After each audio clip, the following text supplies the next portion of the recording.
There are nights when the silence of the room feels heavier than the darkness itself, when the walls seem to echo with memories you never invited, and the bed that once felt like sanctuary turns into a vast ocean where you float alone. Perhaps tonight is such a night. Perhaps you have felt the weight of your own longing, that ache to be loved so deeply it might erase the sense of emptiness inside. It is a quiet hunger that does not always shout, but it lingers, like a low hum behind your thoughts. And as you lie awake, listening to the rhythm of your breath, you wonder why something so natural as love so often feels elusive, tangled, conditional. If this message resonates with you so far, please take a second to like the video and subscribe, but only if you feel gently called to do so. And before we begin, I invite you to comment below your current time and country. I'd love to know where in the world you're listening from. There is a paradox at the heart of our human journey to love. Often comes naturally, almost instinctively.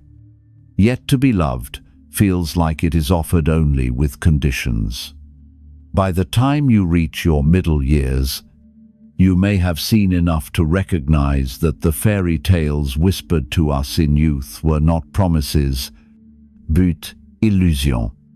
The idea that love would come as a reward for virtue, for patience, for loyalty, it begins to dissolve as you realize that life does not follow such scripts. People who poured their souls into others sometimes watched their devotion slip away like water through open hands.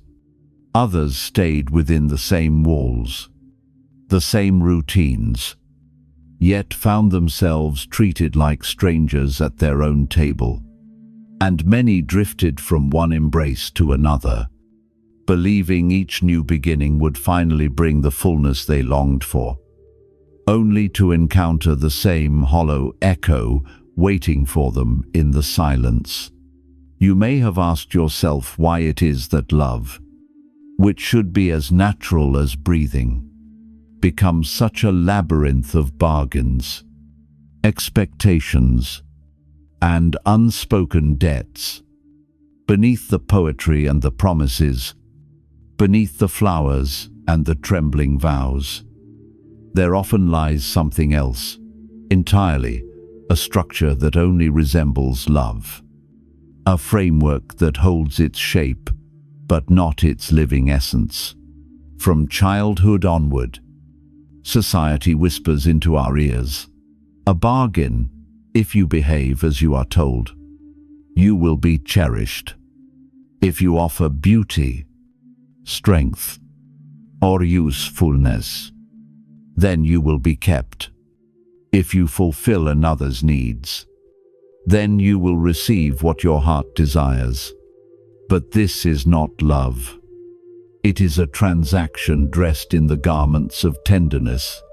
The Buddha spoke of this pattern in another way. He called it craving, tanha, the grasping that binds us to the wheel of suffering. Craving always carries the hidden thought, if I give this, I will get that. It is a hunger that seeks to trade rather than to flow. And though such bargains may hold people together, they do not nourish. They resemble merchants bound by contract, not hearts joined by truth. For as long as the terms are met, the arrangement continues. But when the contract falters, even after years of shared life, the ledger is opened and the sums are tallied. Perhaps you have lived through this yourself, the painful recognition that what you once believed was love revealed itself, in time, as only an arrangement. It might have been cloaked in the symbols of devotion, sealed with vows, adorned with ceremony, but its foundation was an exchange, I will give you what you desire if you give me what I desire. And when illness, fatigue, or simply the passage of time disrupts the giving, the warmth begins to fade. Eyes that once lit with joy at your arrival now pass over you, as though you were little more than a shadow in the room. Buddhism teaches us that all compounded things are impermanent. Nothing stands still. Even stone wears away, and even the strongest ties change as life flows forward. Yet, when we mistake the arrangement for love itself, we cling desperately to its form, exhausting ourselves in endless performances. We pour out loyalty, patience, and devotion, believing these will secure what our soul longs for, only to discover that what we have secured is merely the continuance of a fragile bargain. This recognition is not only painful, it is transformative, for it begins to reveal where true love cannot be found. Love that is dependent upon conditions is bound to unravel under the weight of impermanence. And when it falters, something inside of us often falters too. We question whether we were ever truly loved, or only ever needed. This question lingers like smoke in the heart, leaving us restless, uncertain, wounded. Yet here, at this point of quiet disillusionment, the Buddhist path offers a new perspective. It reminds us that the suffering we experience is not a punishment, nor is it proof that we are unworthy. Rather, it is a teacher. It shows us where we have mistaken craving for love, transaction for tenderness, and illusion for truth. In Zen, there is a teaching about painted rice cakes. A monk once complained that a painted rice cake could never satisfy hunger, and the master replied, "If you cannot see how a painted rice cake satisfies hunger, you do not yet understand Zen." The koan points us to a deeper realization: illusions, no matter how vivid, cannot truly feed us. We may cling to images of love, to arrangements that resemble intimacy, but they cannot satisfy the soul's true hunger. They are like painted rice cakes, beautiful, symbolic, but empty of nourishment. And so, the path begins, not with chasing after others, but by gently turning inward. The Buddha's teaching on metta, or loving kindness, shows us a love that does not depend on condition, bargain, or demand. Metta begins within, radiating like warmth from the hearth of the heart. When cultivated, it becomes a well that does not run dry, an inner source from which genuine giving arises. And unlike the love that depends on performance, this love is not exhausted, because it does not cling. It flows because to love itself is joy. This is the first step in transforming the paradox of love, to see clearly that craving, with its bargains and ledgers, will always disappoint, while compassion, which asks for nothing in return, never diminishes. It is to recognize that, while the world may sell us the idea of love as a reward, the truth of love is much simpler and infinitely more profound. Love is not earned. It is not bought. It is not traded. It is given freely, like the sun's light or the fragrance of a flower. And tonight, as you rest in the quiet, you may allow yourself to feel this truth. Even if your heart has known disappointment, even if your longing still stirs restlessly, there is already within you a seed of love that does not depend on another's approval. The practice is to notice it, nurture it, and let it grow, so that in time it overflows from you naturally, like light spilling from a lamp. And in that overflowing, you will discover a love that is not fragile, not fleeting, not bound to bargain, but rooted in the deepest truth of your being. As the years unfold and the seasons of your life change, you begin to notice how much of what you once believed about love was shaped by fairy tales, songs, and fragile dreams. In your younger days, you may have carried an image in your heart of love as something eternal, a flame that never flickers, a promise sealed once and forever. Perhaps you were told that if you were good, percent, and faithful, then love would reward you with permanence. But when life reveals itself, as it always does, you discover a truth that is far less romantic, yet far more real. Love, as it is often presented, is fragile because it is built on conditions. And the moment those conditions shift, the story changes. By the time many of us reach our middle years, we begin to see the cracks in this illusion. The prince or princess from our youthful imagination was not an eternal rescuer, but another human being with fears, desire, and imperfections of their own. The flowers and vows that once seemed like eternal seals were only symbols, beautiful, yes, but not capable of holding life still. This is where impermanence shows its face. The Buddha spoke often of anicca, the law that everything changes. Nothing, no matter how precious, remains fixed. And when love is tethered to an image or a bargain, it inevitably collides with this truth. Think of the countless couples who, after years together, look across the table and realize they no longer know each other. It is not that they never loved, it is that both have changed. And the bond that once seemed unbreakable now rests on a fragile foundation.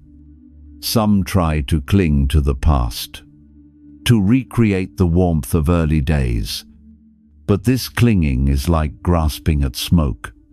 The more tightly you close your fist, the quicker it escapes through your fingers. Others grow weary of the performance required to sustain the bargain. They continue the motions, smiles at gatherings, polite exchanges at home, but inside, the warmth has dimmed, and the question that arises, quietly and painfully, is, was this ever love? Or was it only the illusion of love maintained by habit and fear? In Buddhism, this disillusionment is not a tragedy, but an opportunity. To see through the illusion is to awaken. When the fairy tale dissolves, you are left with a chance to encounter love, not as fantasy, but as reality.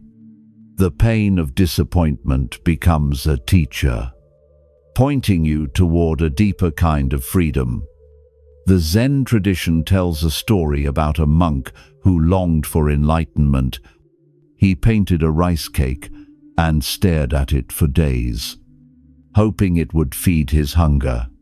Finally, his master laughed and said, "A painted rice cake cannot satisfy an empty stomach." But when you see the rice cake for what it is, your hunger becomes your guide. Love, too, is like this. We have painted versions of it, images, rituals, promises that cannot truly feed the soul. And yet, when we realize they are only paintings, we finally begin to search for the nourishment of the real. This is why the Buddha warned against attachment. To cling to a fixed image of love is to set yourself against impermanence. And the result will always be suffering. We try to make people stay the same, to freeze time, to hold joy in place. But people grow old, desire shift, bodies change. The spark of youthful passion cools into something quieter, or fades altogether. If your idea of love depends on holding these things still, then heartbreak is inevitable. Yet if you understand impermanence, you begin to see that love is not found in clinging to forms but in learning to dance with change. Think of a cherry blossom tree in spring. The blossoms last only a few days before the wind scatters them. Yet, we do not call the tree unworthy for letting its flowers fall. We cherish the blossoms all the more because we know their beauty is fleeting. In the same way, when you release the illusion that love must remain unchanged, you begin to appreciate its moments more fully. The smile, the touch, the laughter shared, these do not need to last forever to have meaning. They are precious precisely because they pass. Still, many of us struggle here. We confuse the end of a stage with the end of love itself. When passion fades, we fear that nothing remains. When companionship feels strained, we think love has died.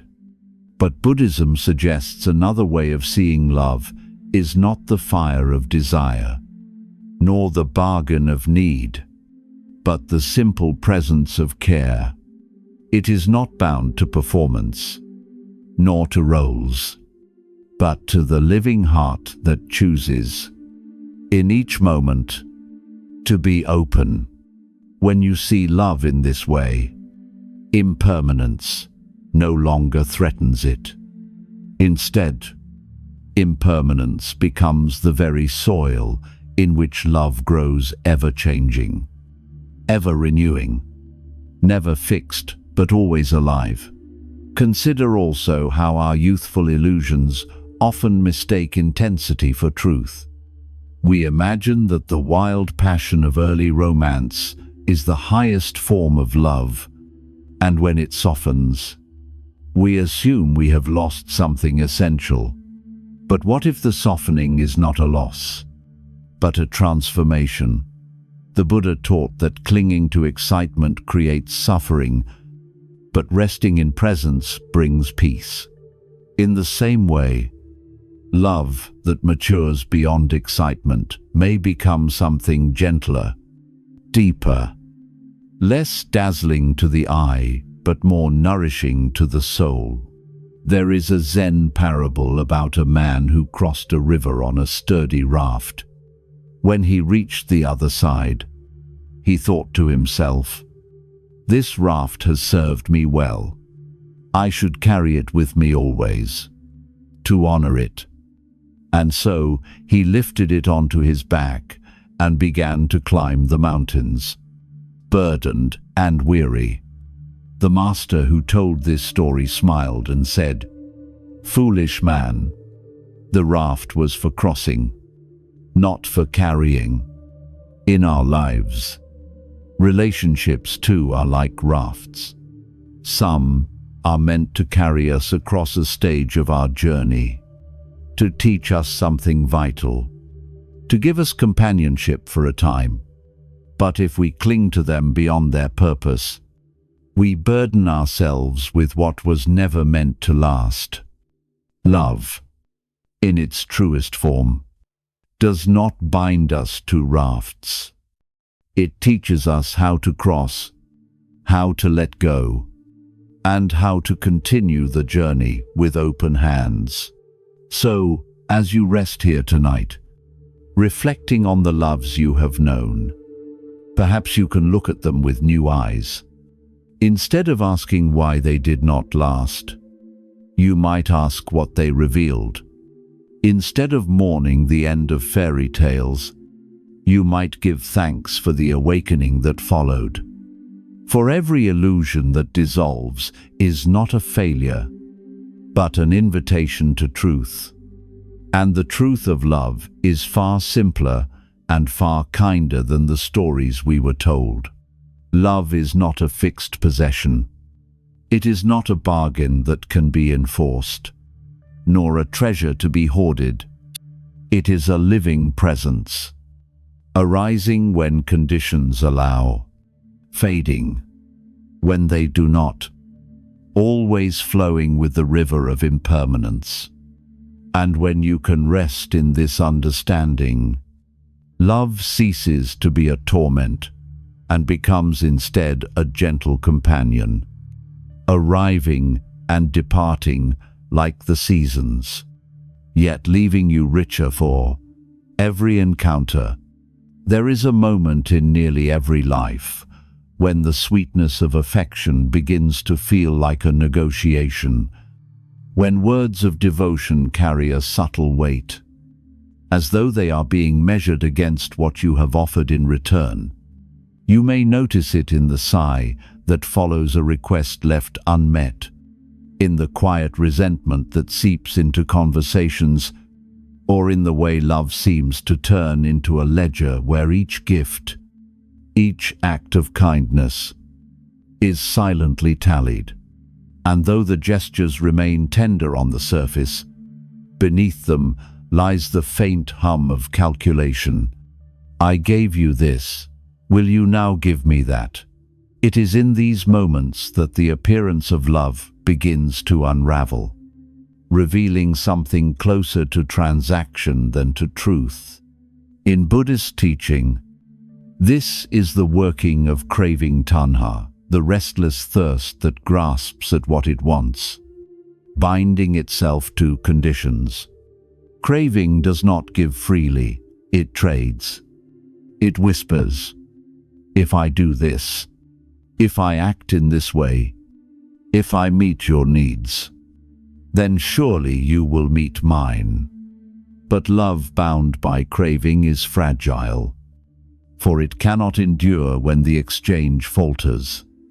Like two merchants bound by contract, such relationships last only so long as the bargain is upheld.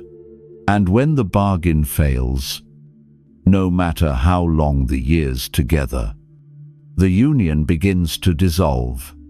Think of how many people exhaust themselves within this cycle. They give tirelessly loyalty, service, beauty, devotion, believing that by pouring themselves out, they will earn the love they so desperately seek.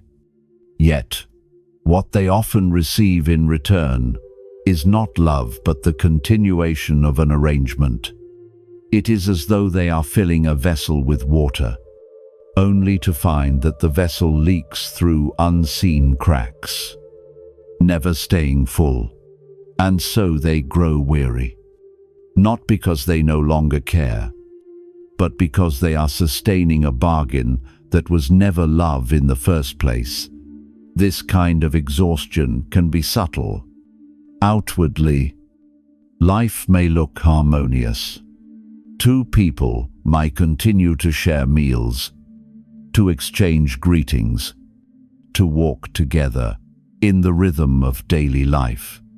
But within, one or both are carrying the quiet burden of calculation. How much have I given? How much have I received? Who owes whom? This is not tenderness. This is trade. And trade, though it may keep the roof overhead, does not nourish the heart. The Buddha spoke often of dana, the practice of generosity, true generosity. He taught, arises without expectation. It does not keep accounts, does not look for repayment, does not calculate. It is the joy of giving for its own sake. When generosity flows in this way, it is free, and the giver is nourished as much as the one who receives. But when giving is tied to demand, it is no longer dana, it is commerce. And while commerce may sustain survival, it cannot awaken joy. There is a simple parable that illustrates this. Imagine a farmer who plants seeds only because he expects a harvest he can sell. His eyes are always fixed on the future profit, never on the act of planting itself. When drought comes, or pests arrive, his disappointment turns to bitterness. For his giving was never free, it was an investment. Now, imagine another farmer who plants seeds with care, not only for harvest, but for the joy of tending the earth, for the beauty of seeing life emerge from soil. When the rains are generous, he rejoices. When they are scarce, he does not despair, for his joy was never bound only to outcome. Love, when tied to transaction, is like the first farmer, but love given freely, without ledger or demand, is like the second. Still, it is not easy to live this way. Most of us have been trained from childhood to think of affection as something earned. Behave well, and you will be praised. Please others, and you will be kept close. Fulfill expectations, and you will be rewarded with warmth. These patterns take root deep within us, so that even in adulthood we find ourselves giving not from joy, but from fear of losing. We smile not because the heart is light, but because we hope the smile will secure approval. We sacrifice not because it is our nature, but because we are afraid that without sacrifice we will be abandoned. Yet Buddhism invites us to see through this conditioning. It teaches that as long as love is tangled with fear and bargaining, it will always bring suffering. For no bargain can stand against the law of impermanence. Desires shift, needs change, bodies weaken. What one partner once sought may no longer be what they seek tomorrow. And if love has been reduced to meeting needs, then when those needs vanish, so too does the tenderness. This is why so many find themselves bewildered when the affection they depended on fades. They mistake the end of a bargain for the end of love itself. But love that arises from compassion, karuna, is not bound in this way. Compassion does not calculate. It sees the suffering of another and responds, not because it will be rewarded, but because the response is natural. Just as a tree offers shade without asking for gratitude, just as the river flows without demanding thanks, compassion gives, because giving itself is joy. And when love is rooted in compassion, it does not exhaust, it nourishes, it replenishes, it sustains itself from the very act of flowing outward. Perhaps you have felt glimpses of this in your own life. Moments when you cared for someone not because you expected anything in return, but simply because your heart overflowed. It may have been in tending to a child, in sitting quietly with a friend in pain, in helping a stranger, without thought of recognition. In those moments, there was no calculation, no keeping score, no hidden demand. There was only the purity of giving. That is love. And though such moments may seem fleeting, they reveal the truth of what is possible when love is freed from transaction. Still, most of us return to the ledger out of habit. We look to others to validate us, to confirm our worth. When they withhold affection, we feel diminished, as though their refusal proves we are unlovable. But Buddhism turns this perception inside out. It teaches that your worth does not rise or fall based on the approval of another.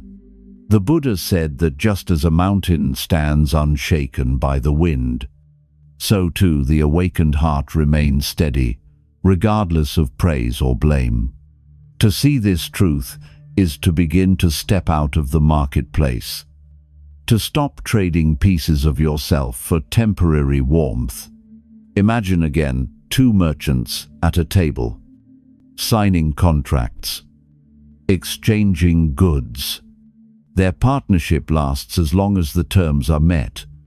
Now imagine two friends sitting beneath a tree, sharing fruit, laughter, and silence. One does not ask, "How much have you given? How much have I received?" The joy is not in counting, but in sharing. This second image is closer to the truth of love. It is a meeting of being, not a bargain of needs. And so, the path before you is not to abandon love, but to transform how you understand it. To notice when your heart has slipped into calculation. To notice when fear or craving has turned giving into trade. And then, gently, to return to the practice of generosity, to the simple act of caring without demand. For in the end, it is not the bargains that nourish, but the moments when you give without thought of what will come back. There comes a time in life when you begin to notice how much energy is spent keeping up the performance of love. It is not that the gestures are false, but that they are maintained with effort, with a quiet strain that wears on the spirit. Smiles are offered when the heart is weary. Words of endearment are spoken not from overflowing joy, but because silence might invite suspicion or disappointment. The relationship continues to function, but beneath the surface there is a fatigue that deepens with each passing year. This is the quiet exhaustion of believing that if you continue to give, to bend, to please, you will secure love. Yet what is secured is not love, only the appearance of it. The Buddha named this cycle clearly attachment and aversion. We cling to what we believe we cannot lose, and we resist what threatens our sense of security. When you cling to the performance of love, always giving, always sacrificing, you create an identity that feels safe for a time. You become the one who always supports, the one who always understands, the one who always forgives. But this role, though noble in appearance, becomes a cage. For when your love is bound to a performance, you cannot rest. You cannot be yourself. You cannot allow your heart to simply be. Attachment, the Buddha taught, is the root of suffering. It is the thread that binds us to a wheel that never stops turning. When you are attached to being loved in return, every gift carries a weight. You give, but you are secretly watching, measuring, waiting to see if your devotion will be acknowledged. When it is not, bitterness begins to grow like ivy, twisting its way into the corners of your heart. And when it is acknowledged, the relief is temporary, for the hunger soon returns.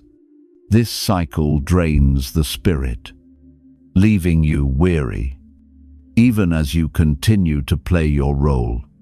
Consider the parable of Rumi's guest house. He wrote that this human being is a guest house, and every day a new arrival enters joy, sorrow, anger, tenderness. Each visitor is to be welcomed, even if they sweep through the house with force, for each has been sent as a guide.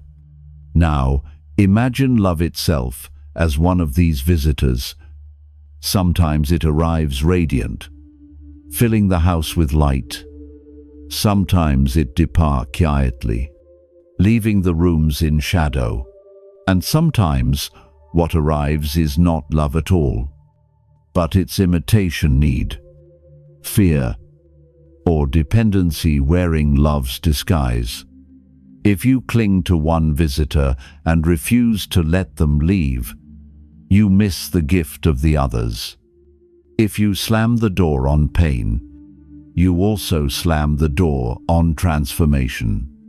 The house grows cramped, stagnant, lifeless. In the same way, when you cling to the performance of love, you shut yourself away from the truth of it. You accept only the form, not the essence. You welcome only the comfort, not the lessons that discomfort brings.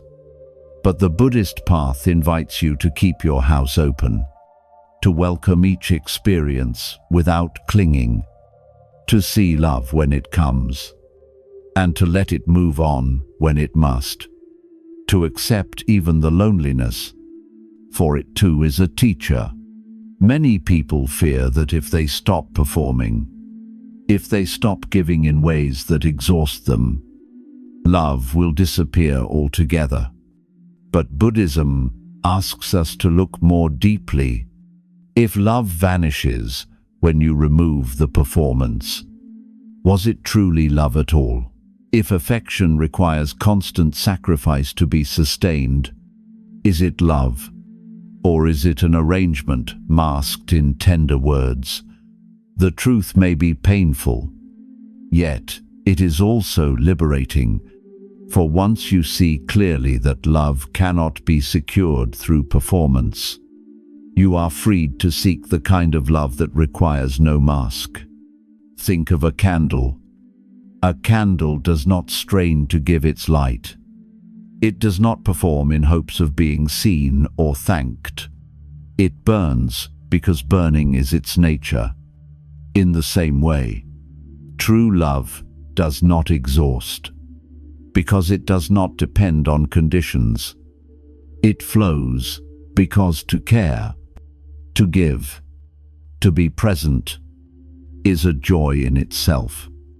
When love is aligned with its true nature, it is not a performance to win approval, but a natural radiance that cannot be contained. This does not mean that love is effortless, or that relationships require no attention. Even the healthiest garden must be tended. But there is a difference between tending with joy and laboring with fear. One nurtures because it delights in the act of caring. The other works endlessly to prevent loss. The first renews itself through giving, the second drains itself dry. Perhaps you can recall times when you felt this distinction within yourself. Times when you gave freely, without expectation, and felt lighter for it. And times when you gave with the secret hope of securing love, and felt empty after.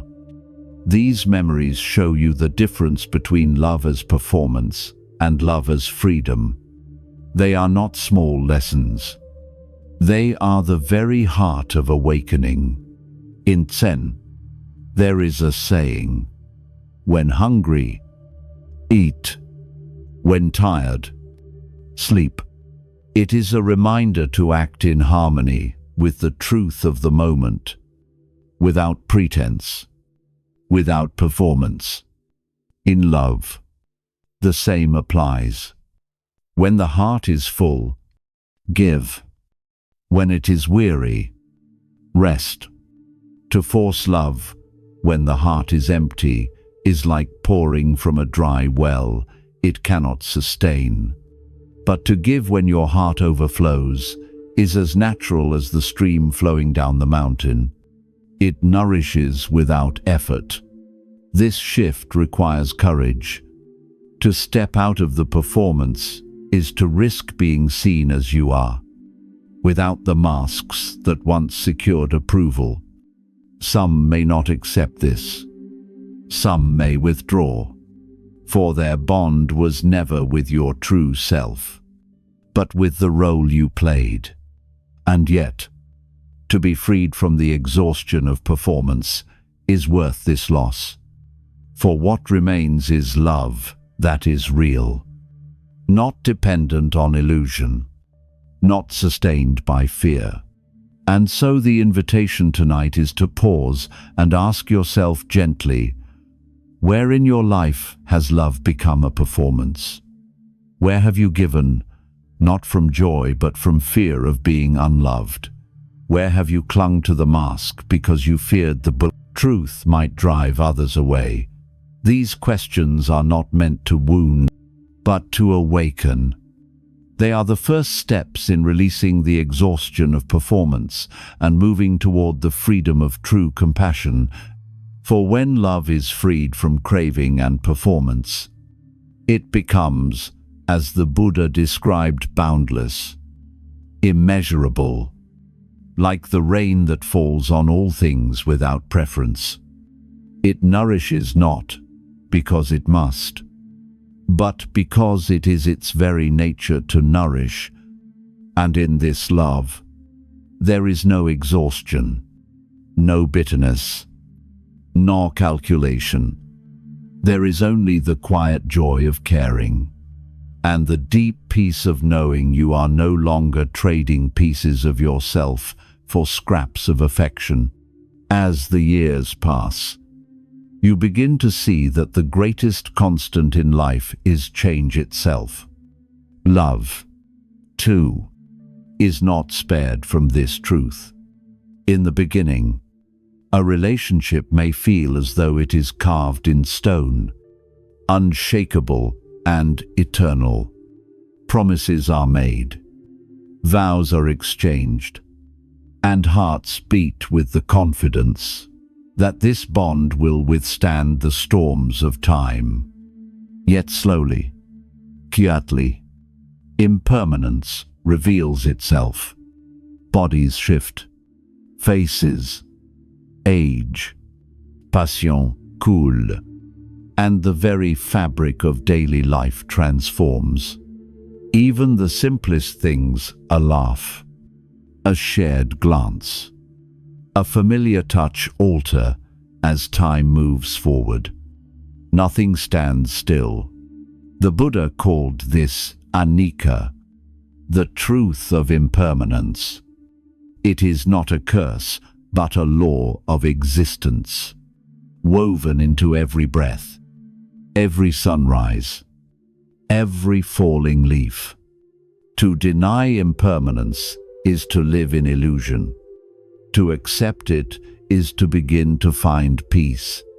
When you believe love will remain fixed, untouched by time, you cling to an illusion that will inevitably dissolve.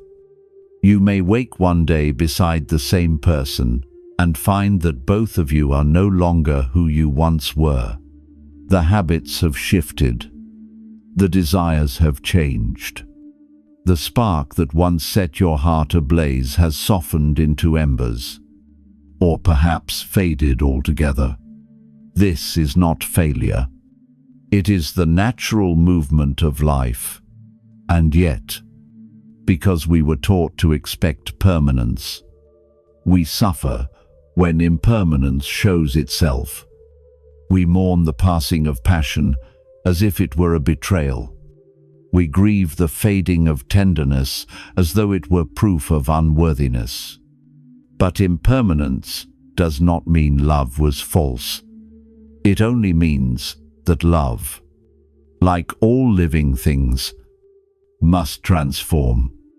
The cherry blossom blooms in spring with breathtaking beauty, yet falls within days. Do we curse the tree for letting go of its blossoms, or do we cherish the beauty all the more because it cannot last? When we accept impermanence, we see that each stage of love has its own truth. Early passion burns bright, like a fire that draws us near. With time, it may shift into companionship, into the quiet comfort of presence, into the steady warmth of shared history. Sometimes it fades altogether, leaving space for solitude, for new connections, or for deeper self-understanding. None of this is wrong. It is simply life moving as it always does, unceasing, unpredictable, beyond our control. But when we cling, suffering arises. We cling to the memory of how things were, longing to return to the first days of affection, hoping to reclaim the spark of youth.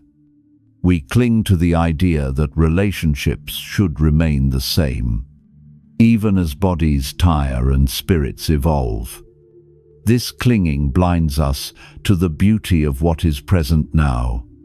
It is as if we stand beneath a sky of stars, grieving that the sun has set, unable to see the new brilliance shining above us. The Buddha often reminded his followers, whatever is subject to arising is subject to ceasing. This includes the warmth of affection, the intensity of passion, and even the structures we build around love. To resist this truth is like trying to hold the river still with our hands. The harder we grasp, the more quickly it slips away. But if we allow the river to flow, we discover that each moment has its own gift, its own teaching. Perhaps you have known this in your own life. A relationship that once defined you gradually shifted, leaving you disoriented and uncertain. At first, you may have felt abandoned by the change, betrayed by time, but later, perhaps in a quiet moment, you recognized that the change carried its own wisdom. It taught you resilience, or independence, or the deep understanding that love cannot be owned. It showed you the futility of clinging and invited you to soften, to release, to grow. In this way, impermanence is not the enemy of love, but its greatest teacher. Consider the stones worn smooth by water. Even the hardest granite yields to the gentle persistence of the stream. In the same way, every relationship is shaped by the flowing waters of time. Some stones are carried away entirely.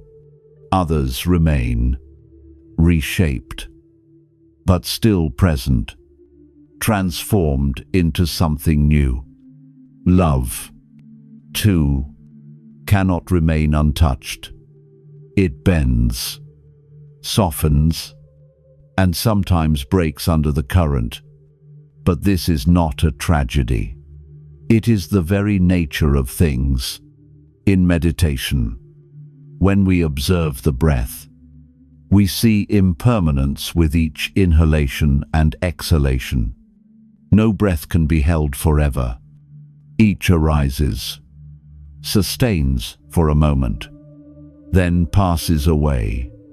And yet it is this cycle of arising and ceasing that sustains life.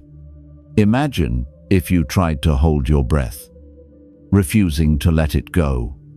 Very quickly, what you grasped would become suffering. Only in release do you find peace. In the same way, love must be allowed to flow, to arise and pass, to transform as naturally as the breath. The difficulty is that the human heart often resists this truth. We wish to keep the eyes that once sparkled, the laughter that once filled our days, the warmth that once made us feel at home. When these things fade, we may feel abandoned, even when no betrayal has occurred. But Buddhism invites us to see that this fading is simply the unfolding of life. The man or woman you loved has changed, just as you have, and the bond, if it was built on fixed terms, will strain under the weight of impermanence. Yet, if it was built on compassion, on the willingness to care without demand, it will adapt and continue in new forms. This understanding does not make loss painless. To see love shift or fade is still tender, still difficult. But when you approach it with the wisdom of impermanence, you soothe less. You stop asking love to remain what it cannot. You stop demanding that people stay the same when their very nature is to change. Instead, you learn to appreciate the beauty of each moment while it is here, and to let go when it has passed. There is an image often used in Zen, the autumn leaf drifting down the stream. It does not resist the current. It does not cling to the branch it left behind. It floats, carried by the water, resting in the simple truth of where it is. In this way, love too can be seen, not as something to be chained or captured, but as something to be experienced, cherished, and then released. And so, tonight, as you rest in the quiet, perhaps you can reflect gently on the impermanence in your own life, the relationships that have shifted, the loves that have transformed, the moments that once felt eternal but are now memories. Instead of clinging to them with sorrow, can you see them as blossoms, as rivers, as breaths, precious precisely because they could not last? For to see impermanence not as loss, but as life itself, is to step closer to peace. There comes a moment when the agreements that once held two lives together begin to tremble.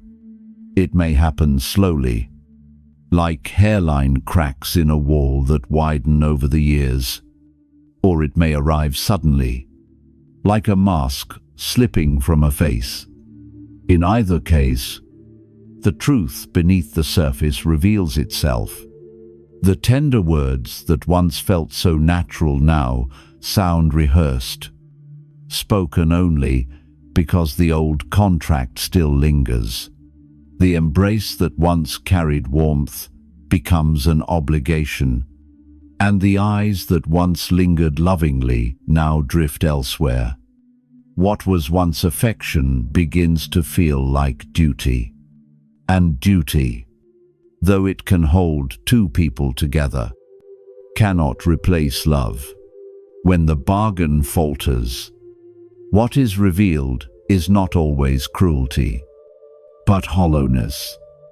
In the absence of the rewards they once sought, comfort, admiration, affirmation, some people withdraw, not because they never cared, but because their care was tied to the bargain. It is painful to see, and more painful to feel.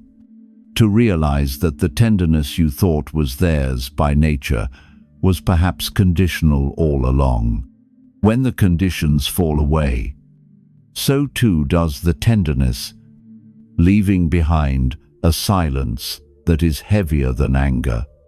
This unraveling cuts deep.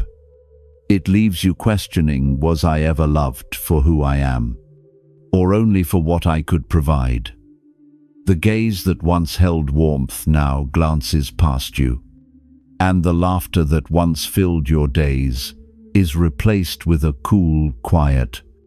These are not just changes of mood, they are signs that the mask has fallen, and that beneath it lies a truth you may have long suspected but tried to deny. You were cherished not for your being, but for the service you rendered. The Buddha's teaching of anatta, the truth of non-self, offers a way to understand this. We often build our relationships upon roles and identities: the dutiful partner, the provider, the comforter, the beautiful one, the strong one. Each role becomes a mask, a performance. As long as the role is fulfilled, affection flows. But when life shifts, when illness comes, or beauty fades, or strength falters, the mask slips. And in that moment, the bargain is revealed. This is why the Buddha warned against identifying with roles and forms. They are impermanent, and to build love upon them is to build a house on shifting sand. It is tempting, when the mask falls, to despair, to feel abandoned, betrayed, unworthy. But Buddhism invites us to see something deeper. The falling of the mask is not only painful, it is also clarifying. It shows us where love was never rooted in truth. It awakens us to the difference between attachment and compassion, between transaction and freedom. And though the awakening may come through sorrow, it is still awakening. For to see clearly is always a step toward liberation. Think of the lotus flower, which blooms only in muddy water. Without the mud, there could be no lotus. In the same way, the pain of seeing through false love can give rise to the clarity that allows true love to bloom. The recognition that you were valued, not for your being, but for your service, may wound you deeply. But it also clears away illusion. And in the clearing of illusion, the possibility of real love, rooted in presence rather than performance, begins to appear. Still, the process is not easy. When a bond unravels, it is not only the relationship that dissolves, but a part of the self that was built upon it. If you were the one who always gave, who always sacrificed, who always carried the weight, then, when the giving ceases to be enough, you may feel as though you yourself have ceased to be enough. This is the illusion of self, the attachment to a role mistaken for identity. The Buddha's teaching asks us to see, you are not only the role you played, you are not only the mask that others cherished. You are more vast, more fluid, more free than any single identity. To accept this truth is to begin loosening the chains that keep you bound. For when you believe your worth lies only in the service you provide, you are condemned to exhaustion and disappointment. But when you begin to see that your worth is not dependent on what you give or how you perform, you start to touch the freedom of genuine love. True love does not vanish when the mask falls, because it was never tied to the mask. It sees beyond roles, beyond conditions, into the being itself. Zen teachings often use the metaphor of the mirror. The mirror reflects whatever stands before it, beautiful or ugly, joyful or sorrowful, without clinging, without judgment. True love, when rooted in wisdom, is like this mirror. It does not demand that you remain forever young, forever strong, forever pleasing. It simply reflects, embraces, and accepts. But most human love, entangled in craving and attachment, is not yet like the mirror. It wants the reflection it prefers, and when the image changes, it turns away. And yet, even this turning away can be a teacher, for in the silence that follows, in the emptiness left behind, you are given a chance to return to yourself, to ask not only, was I loved, but also, what is love? To recognize that what has crumbled was never the fullness of love, but only the structure that held its imitation. And once this recognition dawns, you begin to seek a love not bound to roles, not chained to bargains, not hidden behind masks. Perhaps you have known this in your own life.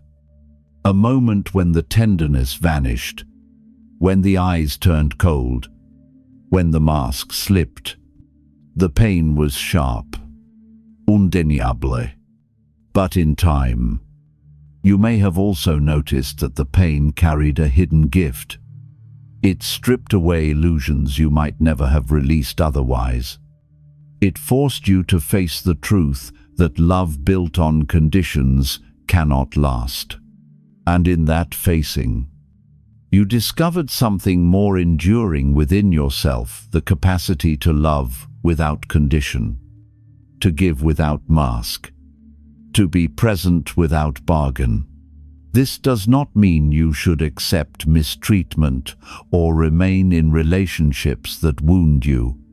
Compassion for others must always be balanced with compassion for yourself.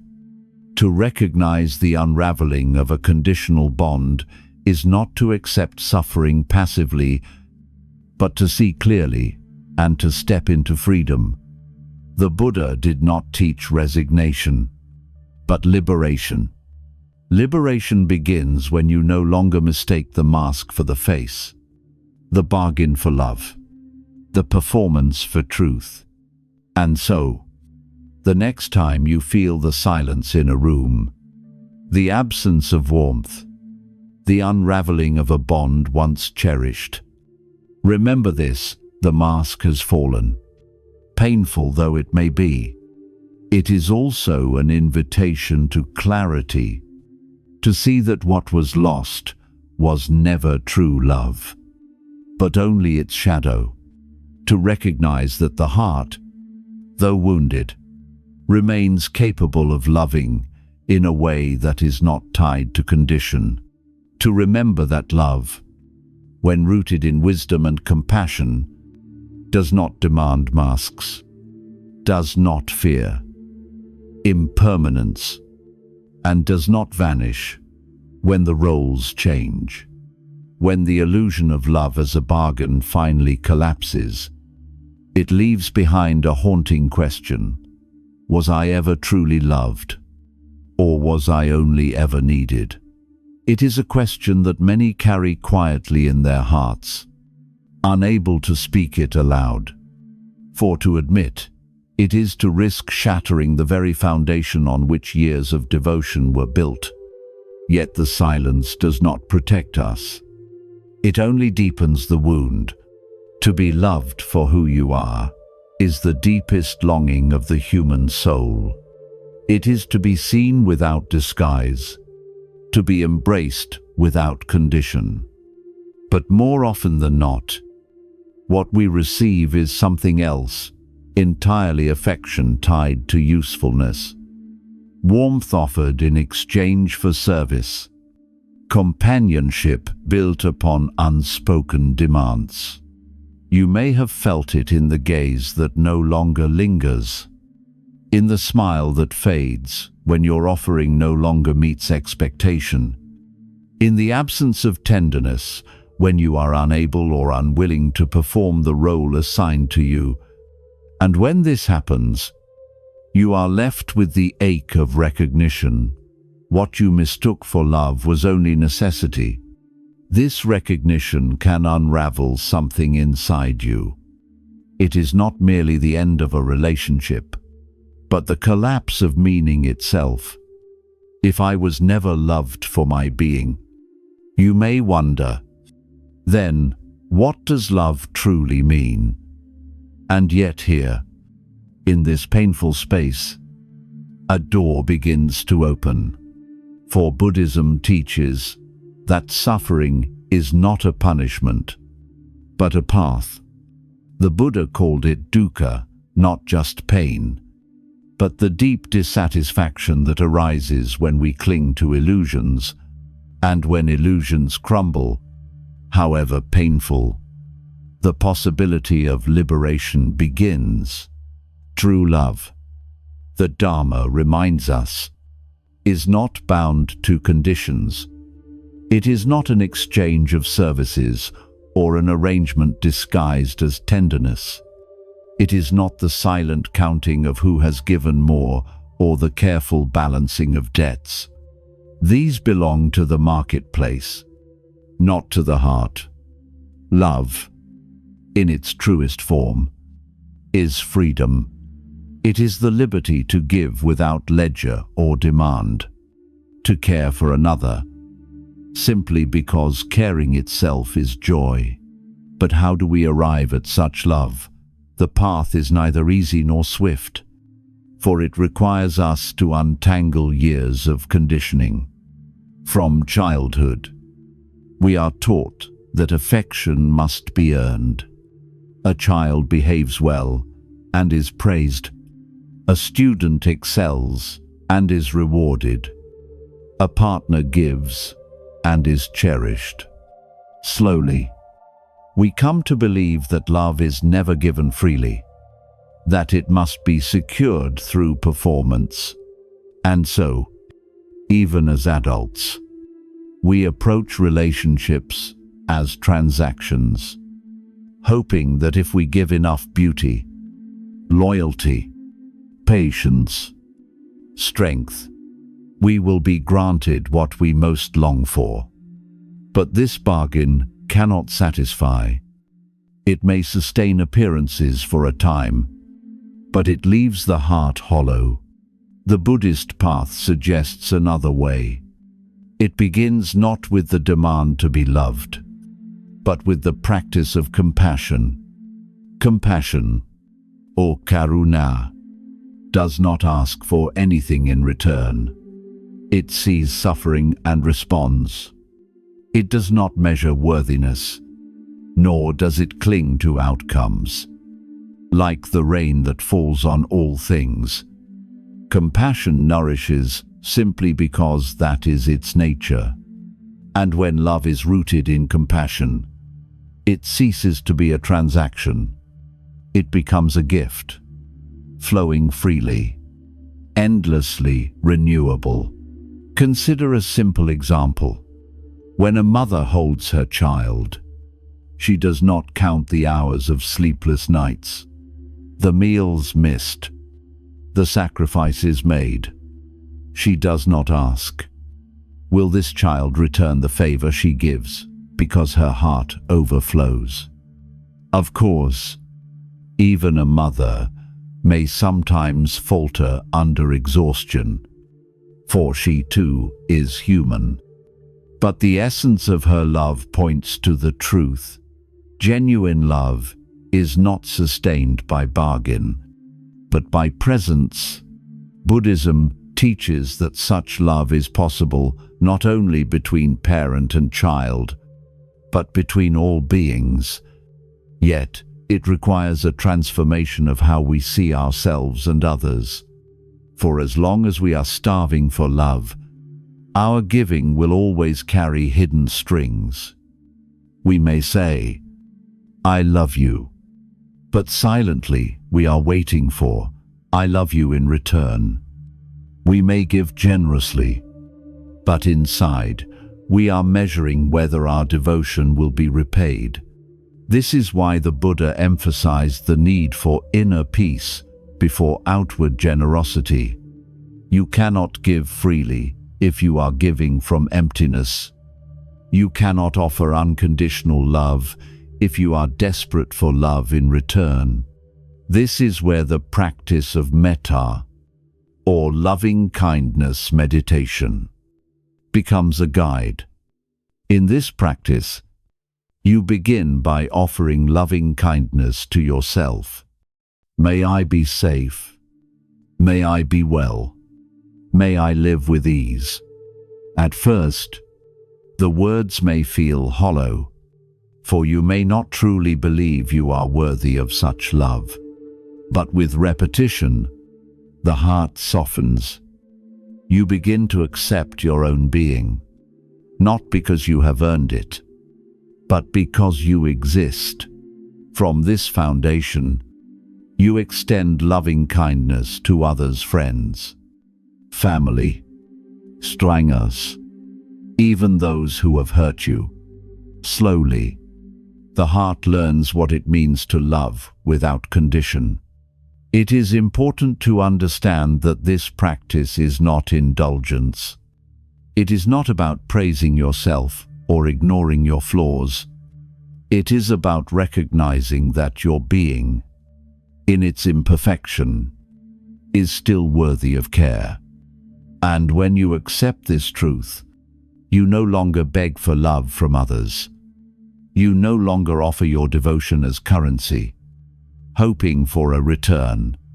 Instead, you begin to give from fullness, and in giving from fullness, love becomes what it was always meant to be: freedom, not bondage. Perhaps you can recall moments when you felt this kind of love. A time when you helped someone without thought of repayment, and the act itself brought joy.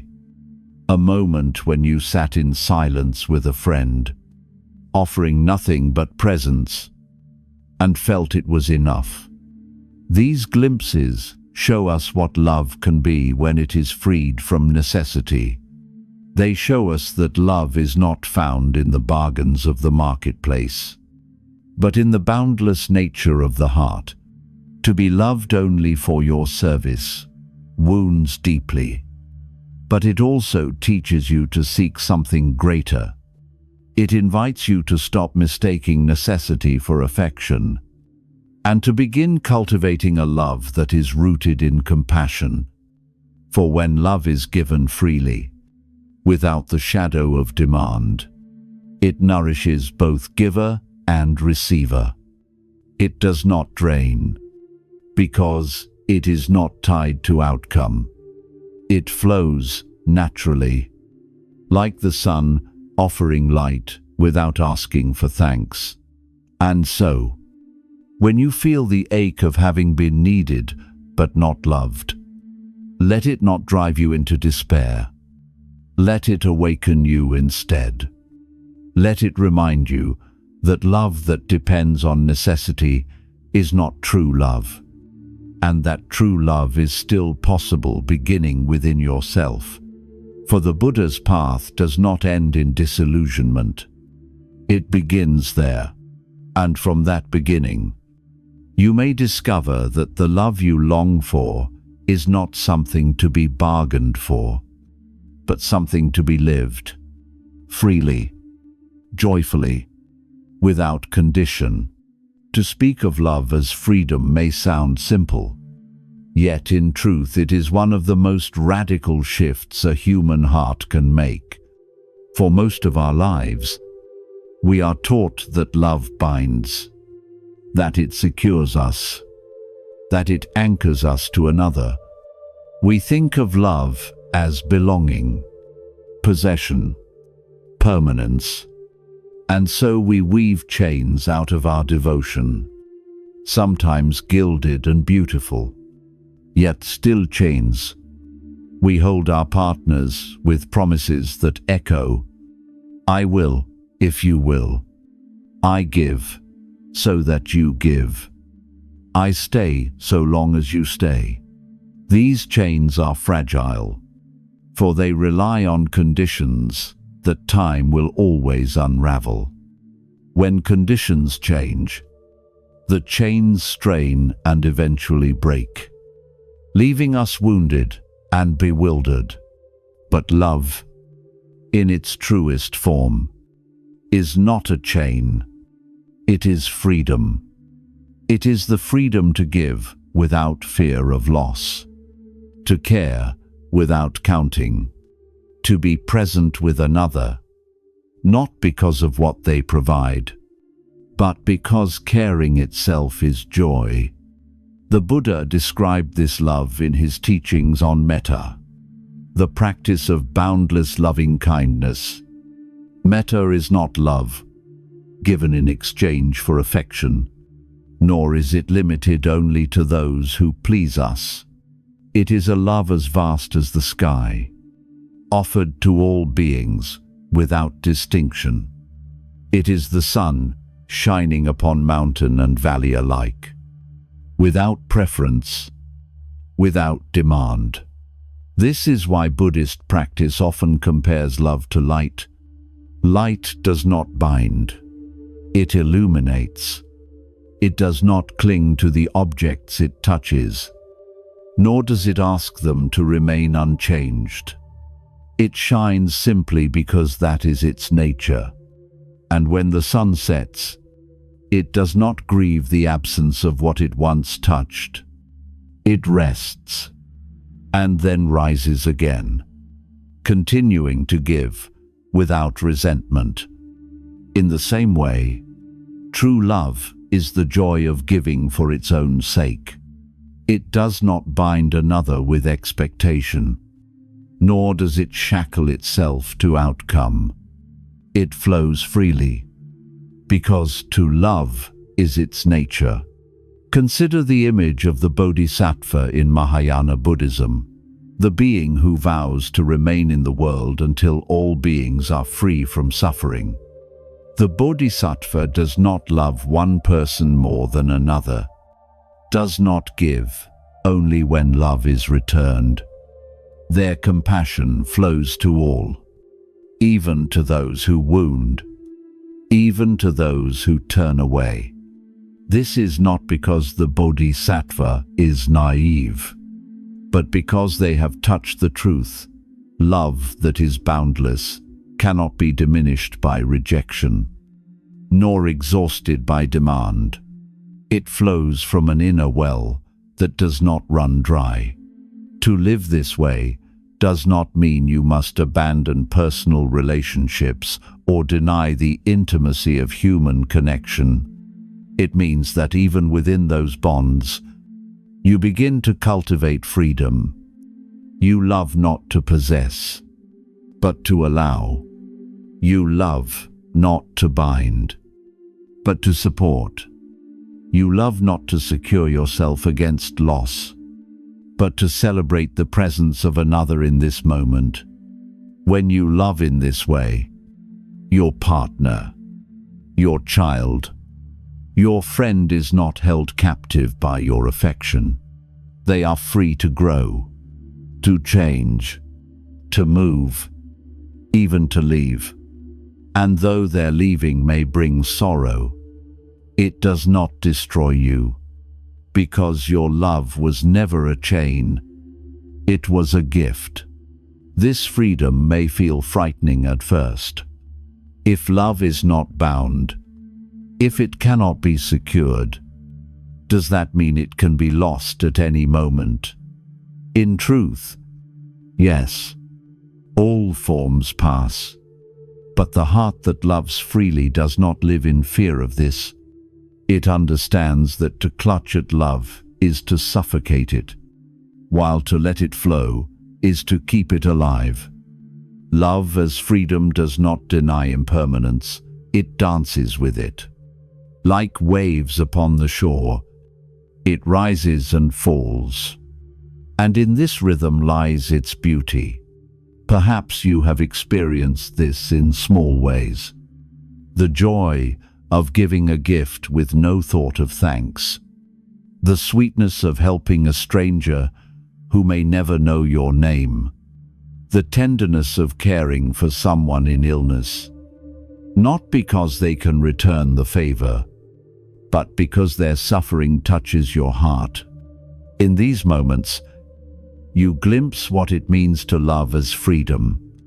And though such love may not always come easily, each glimpse shows you that it is possible.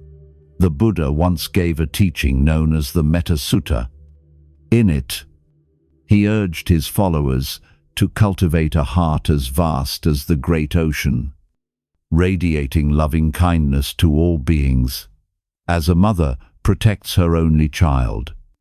This love does not measure. It does not discriminate. It does not bind. It is vast, free, immeasurable.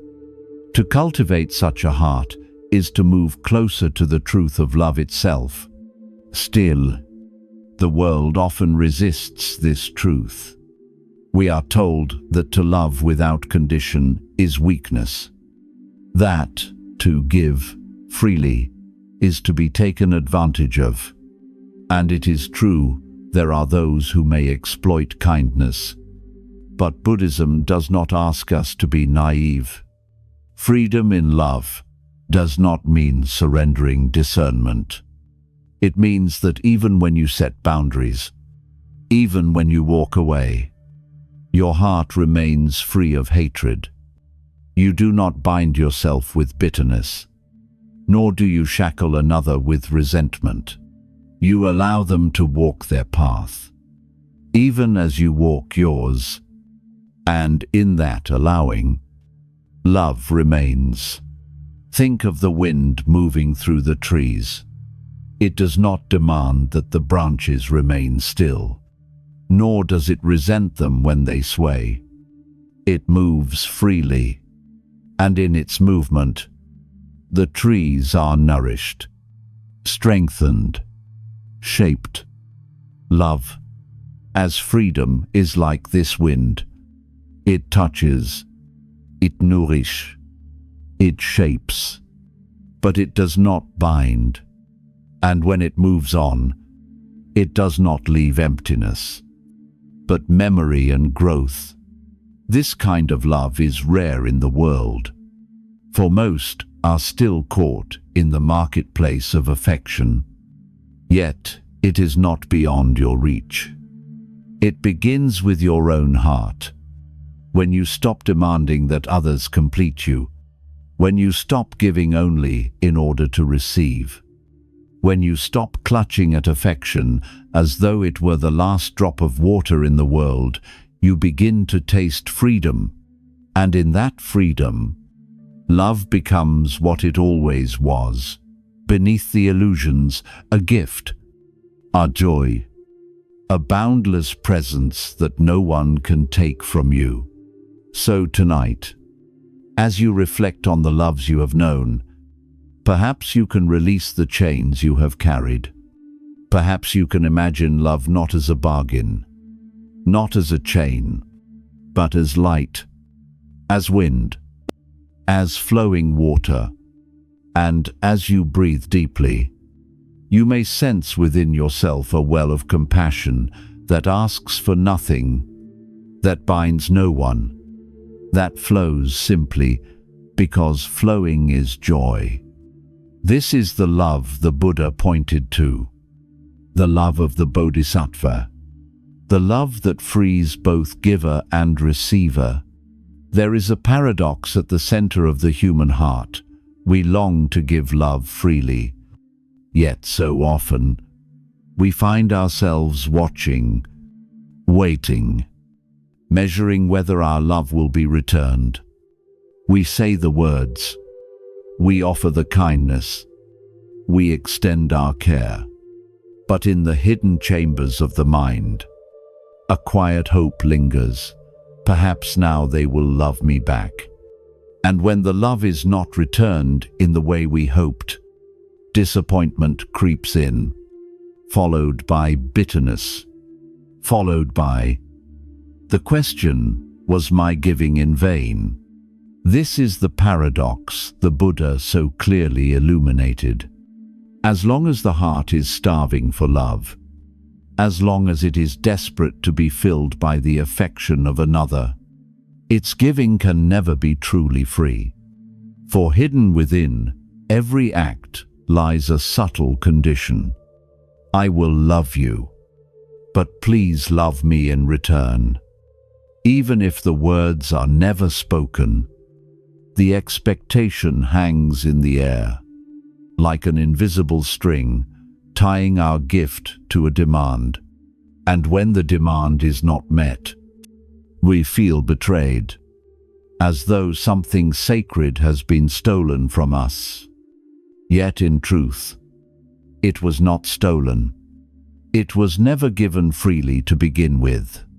This is why the Buddhist path begins not with demanding love from others, but with learning to love oneself in the deepest sense, not in the shallow sense of indulgence or flattery, but in the profound sense of accepting one's being without reserve. For until you find within yourself a source of love that does not run dry, you will always give, with strings attached. You will always beg, even if quietly, for love to be returned. And begging, no matter how tenderly disguised, cannot blossom into freedom. Think of a well. If the well is full, water overflows effortlessly. You can draw from it again and again, and it replenishes itself naturally. But if the well is empty, you lower the bucket again and again, only to scrape the dry earth. Out of desperation, you may even begin to take water from others, draining their wells in the hope of quenching your thirst. In this way, many of us move through relationships empty within, seeking endlessly to be filled by another, unable to give freely because we ourselves are dry. The practice of Buddhism teaches us to fill our own well, not by clinging to others, but by turning inward to the source of life itself. The Buddha spoke of meditation, of mindfulness, of the cultivation of loving kindness, as ways to discover this inner spring.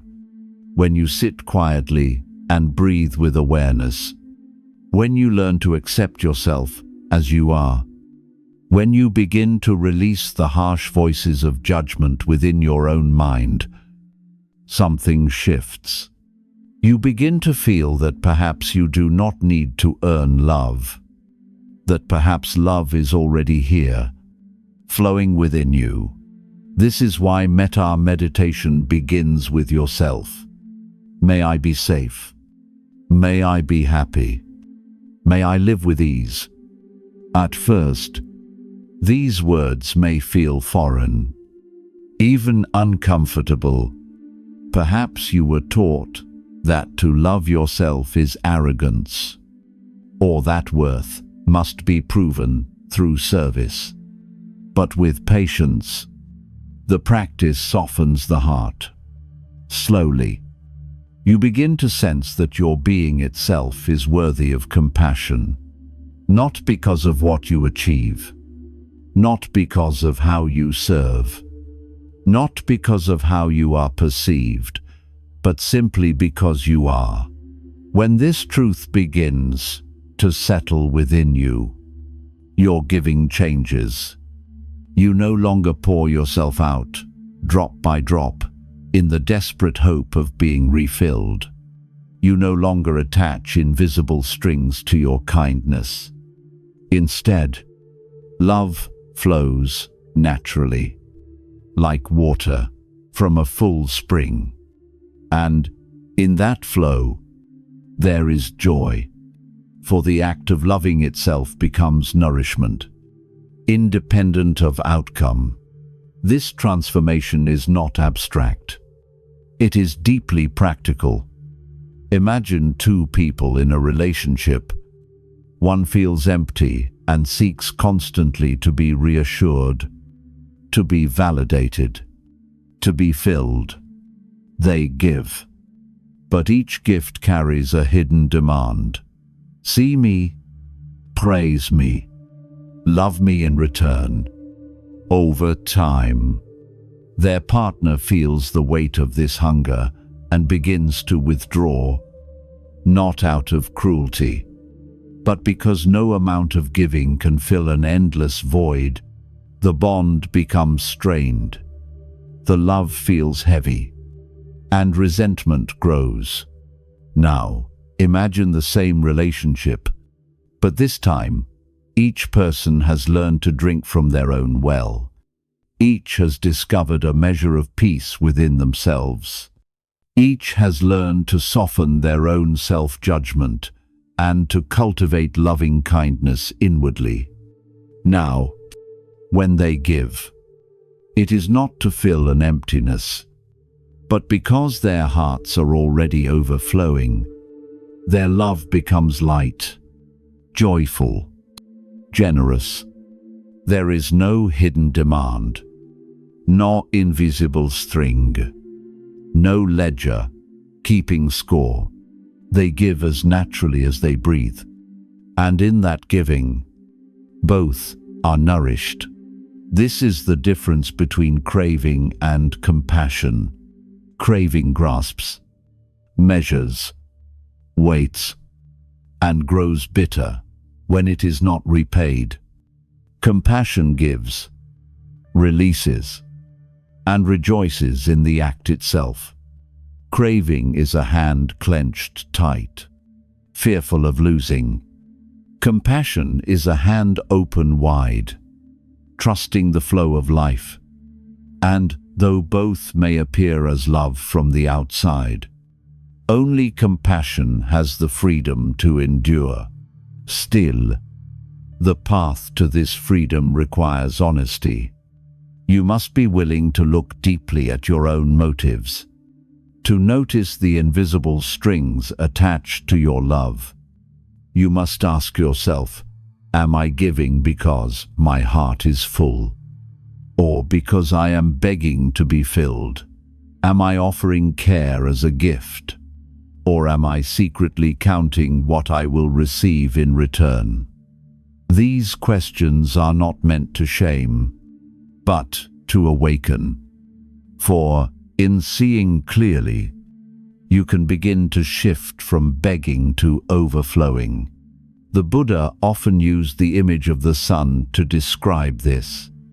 The sun does not shine only on those who are grateful, nor does it withdraw its light from those who turn away.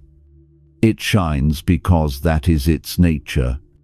In the same way, when you discover within yourself a source of love that does not run dry, your love becomes like the sun. It is not offered in desperation, but in freedom. It does not grasp for return, but illuminates simply because it cannot help itself. This is not to say that you will never feel the ache of wanting to be loved. You are human, and the longing for connection is natural. But when you rest in the truth of your own inner well, the longing no longer enslaves you. It becomes gentle, softened by the knowledge that even if others fail to love you as you hope, you are not bereft. You are already held by the love of life itself, already nourished by the compassion you cultivate within. So tonight, as you reflect, perhaps you can place a hand over your heart and whisper softly, "May I be well. May I be safe. May I live with ease." Let the words sink into the quiet places within you, places that may have long felt starved for affection. And with each breath, allow yourself to believe slowly, tenderly, that you do not need to beg for love. For within you lies a spring that cannot run dry, a source that overflows when you turn toward it with compassion.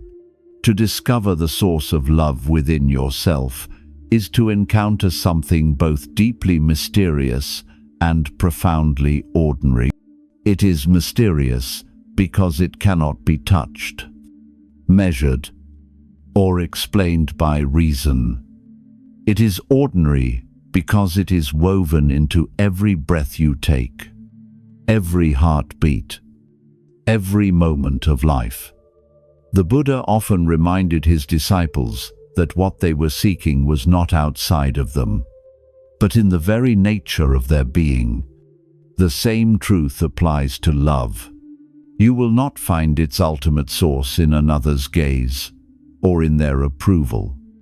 The source is already here, within the life that animates you. When you sit quietly, you may notice this presence. It is the breath that moves in and out without effort. It is the heartbeat that sustains you, even in sleep. It is the warmth of the sun on your face, the rhythm of the seasons, the simple gift of being alive. This presence is love, not in the narrow human sense of possession or romance, but in the vast sense of being supported, sustained, and cared for by life itself. Call it God, call it the Dharma, call it the nameless mystery, whatever name you give. It is the same truth. You exist because you were loved into existence. Think of the sun. It shines every day, not because the earth deserves it, not because we pay for its light, but simply because shining is its nature.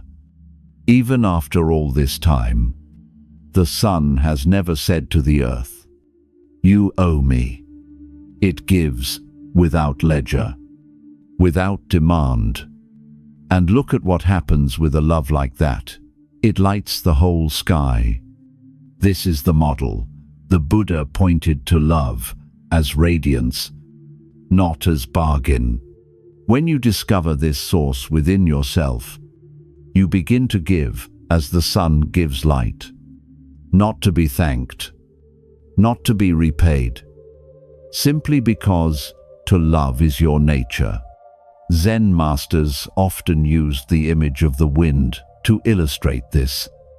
The wind has no intention, yet the trees sway. It does not decide, "I will blow here, but not there." It moves freely, and in its movement, life is stirred, nourished, refreshed. Love, in its truest form, is like this wind. It does not bind itself to outcome. It does not demand a return. It simply flows, and in its flowing, it brings life. Perhaps you have known moments like this. Times when you cared for someone not because you expected anything, but because to care was itself joy. Times when you created something beautiful not for recognition, but because creating filled your spirit. Times when you sat in silence, offering nothing but presence, and yet felt that was enough. In these moments, you were touching the eternal source of love. It was not borrowed from another. It was not dependent on circumstance. It arose from the simple truth of being alive. And yet, many of us forget this. We look outward, desperate for others to confirm what is already true. We chase affection, approval, belonging, hoping to quench our thirst. But as long as we look outward, we remain beggars, empty bowls in hand. The Buddha urged us instead to turn inward, to see that the very life which sustains us is already proof of unconditional love. Before you could earn or deserve anything, you were given breath. Before you could please or disappoint anyone, you were held by existence itself. This realization is not meant to make us indifferent to human love. Human affection is precious, a gift that enriches our lives.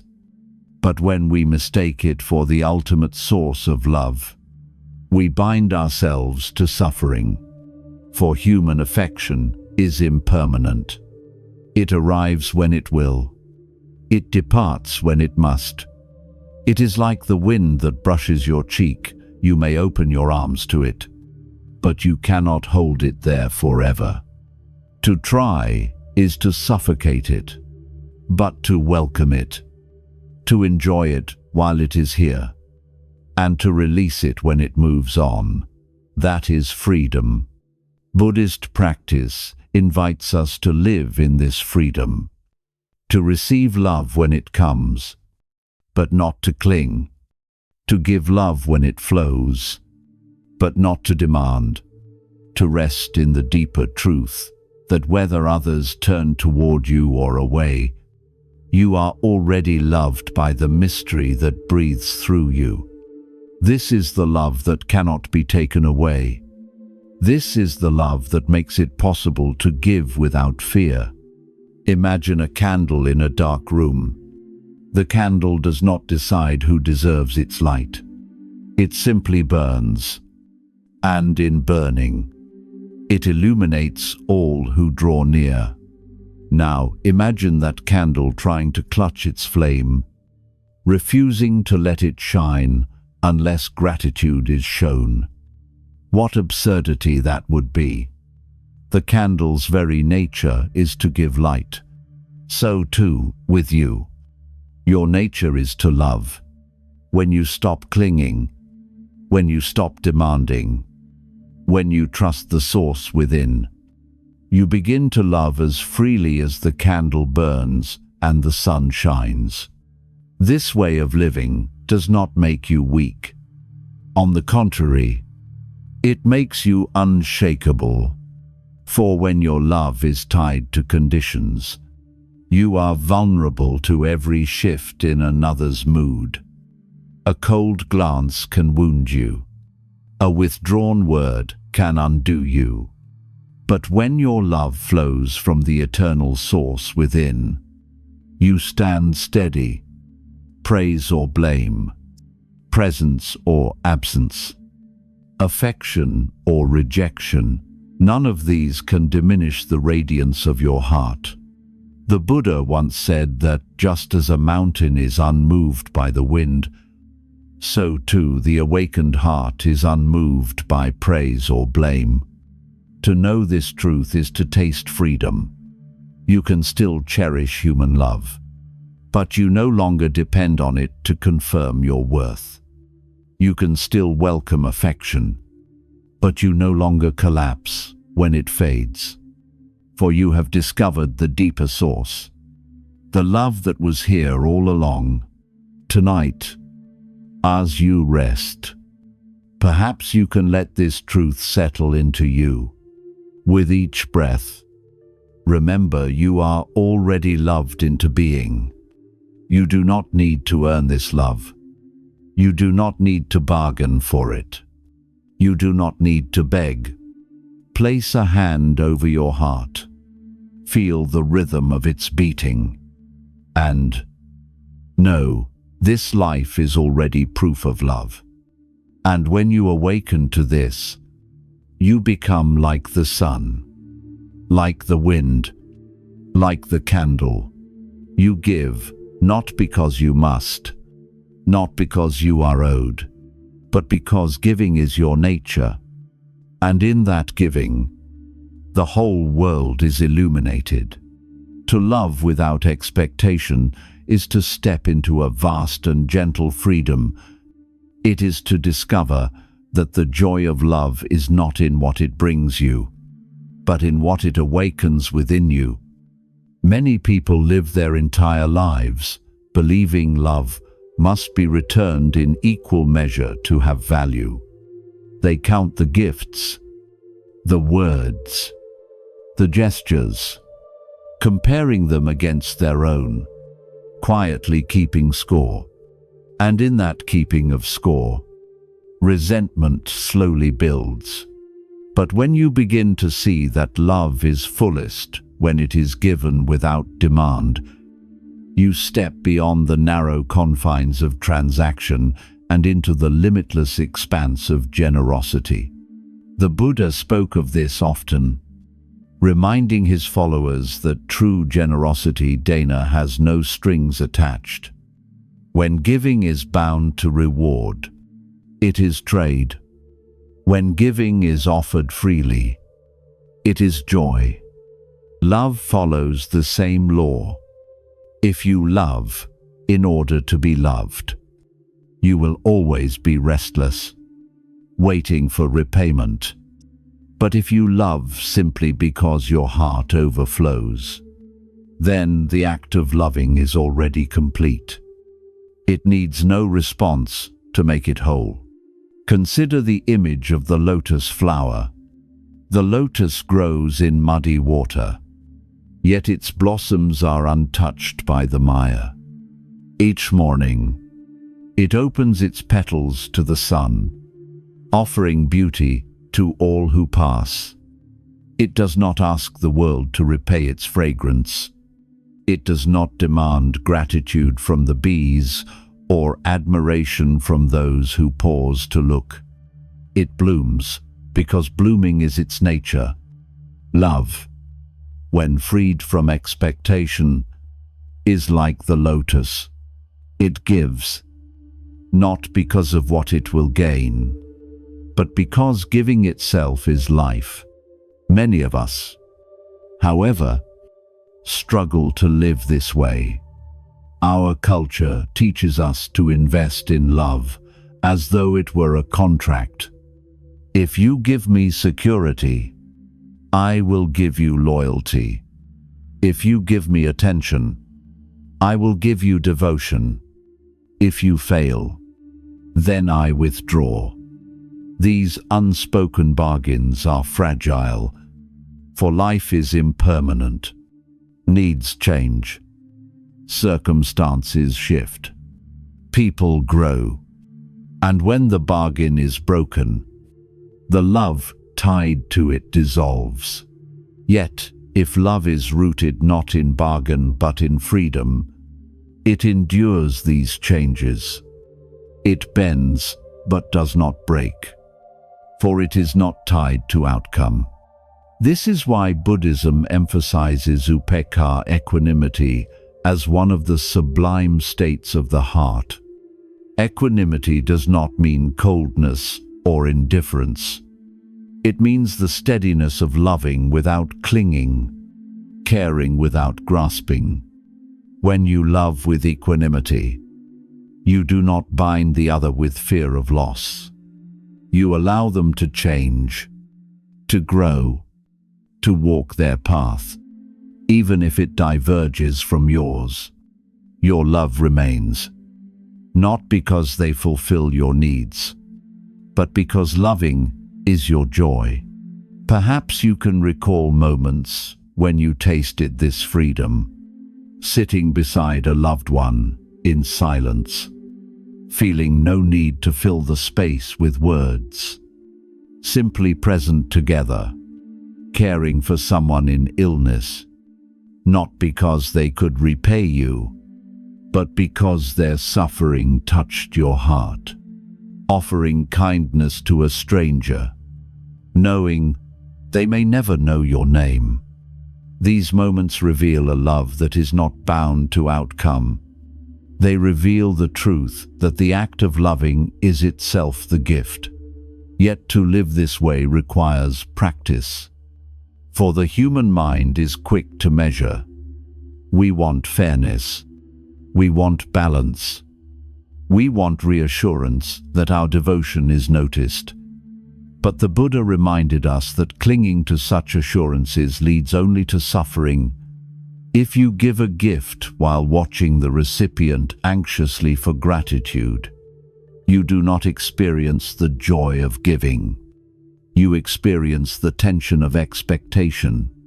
But if you release the gift fully, letting it go like a bird into the sky, your heart is light. Zen tells a story of two monks traveling together. They came to a river where a woman stood, unable to cross. One monk carried her across on his back. Hours later, the other monk said, "Brother, why did you carry that woman? We monks are not supposed to touch women." The first monk replied, "I set her down hours ago. Why are you still carrying her?" Love with expectation is like the second monk still carrying the weight long after the moment has passed. But love given freely is like the first monk released the moment it is offered, leaving the heart unburdened. To love without expectation is not to deny your own needs. It is not to remain in relationships that deplete or harm you. Boundaries are part of compassion too. But when you set boundaries, you do so not out of bitterness, but out of clarity. You do not withdraw your love in anger. You simply recognize where your presence nourishes and where it does not. In this way, your love remains free. Even as you walk away, the freedom of unconditional love also transforms how you receive affection. When someone offers you care, you no longer clutch at it, terrified of losing it. You receive it with gratitude, knowing it may not last. And that is enough. You do not demand permanence, for you know that impermanence is the law of all things. And so, the love you receive becomes sweeter, for it is no longer weighed down by fear. You enjoy it as you enjoy the fragrance of a flower, or the warmth of the sun, precious because it is fleeting. Imagine two rivers meeting. Each flows from its own source, full in itself. When they merge, they do not drain each other, they expand. The waters swirl together, carrying abundance onward. This is what love without expectation feels like. Two hearts, already full, meeting not to complete one another, but to share the overflow. In such love, there is no hunger, nor keeping score, no fear of loss. There is only the joy of giving and the beauty of receiving without clutching. This love may seem rare in the world, but it is not impossible. It begins within you, with the practice of releasing the strings you tie to your affection. Each time you notice yourself waiting for thanks, notice yourself measuring fairness, notice yourself withholding until you are repaid. Pause. Breathe. Ask yourself gently, can I release this string? Can I love as the lotus blooms, as the sun shines, as the wind moves through the trees freely, without demand? Even a single moment of such love is a glimpse of freedom. Tonight, as you rest, you might reflect on how love lives in your heart. Do you keep a ledger? However, quietly, do you tie strings to your giving, hoping they will tether others to you? Or can you begin, even in small ways, to release those strings to let your love flow as freely as light, as effortlessly as a flower opening to the dawn. In that release, you may discover the deepest joy of all, the joy of loving for no other reason than that. To love is your nature. To love freely is to give without demand, but it is also to receive without clutching. Human affection, as beautiful as it is, has the nature of the wind. It arrives when it will and leaves when it must. You cannot summon it at will, nor can you bind it to stay forever. It is a gift that comes and goes, and to mistake it for something permanent is to prepare yourself for sorrow. The Buddha spoke of this when he reminded us that all conditioned things are impermanent. Love that comes through another is conditioned by their moods, their growth, their circumstances. It may stay for a time, but it cannot be chained. This truth need not be cause for despair. Instead, it is an invitation to gratitude. When love is given to you, receive it, as you would receive the fragrance of a flower. The flower does not last forever, but in its blooming, it offers a sweetness that lingers in memory. To try to clutch at the flower, to tear it from its stem, is to destroy the very beauty you long to preserve. But to admire it, to breathe its fragrance fully while it is here, and to let it go when its petals fall, that is wisdom. The same is true of human love. If you try to hold it tightly, insisting that it remain unchanged, you will suffocate it. The warmth of affection will wither under the weight of your fear, but if you allow it to flow, if you savor it when it comes and release it when it goes, you will find that love leaves you richer, not poorer. It is not lost, for every gift of tenderness shapes you, nourishes you, becomes part of who you are. Buddhist practice encourages us to meet love with this kind of openness. In gratitude meditation, you pause to acknowledge what has been given to you, however small, however fleeting. A kind word from a stranger, a smile from a loved one, the touch of a hand in a moment of sorrow. All these are gifts. None can be owned, none can be forced, and none can be guaranteed to return. Yet each is precious, and when you meet them with gratitude rather than clinging, you discover a freedom in your heart. You learn that the sweetness of love is not in its permanence, but in its presence. This way of seeing transforms even loss. When affection fades or a bond dissolves, the ordinary mind clings to absence. It mourns what is gone, repeating endlessly, "I have lost." But the awakened heart remembers instead, "I was given." The joy of what was once shared is not erased by its passing. It remains as memory, as growth, as nourishment.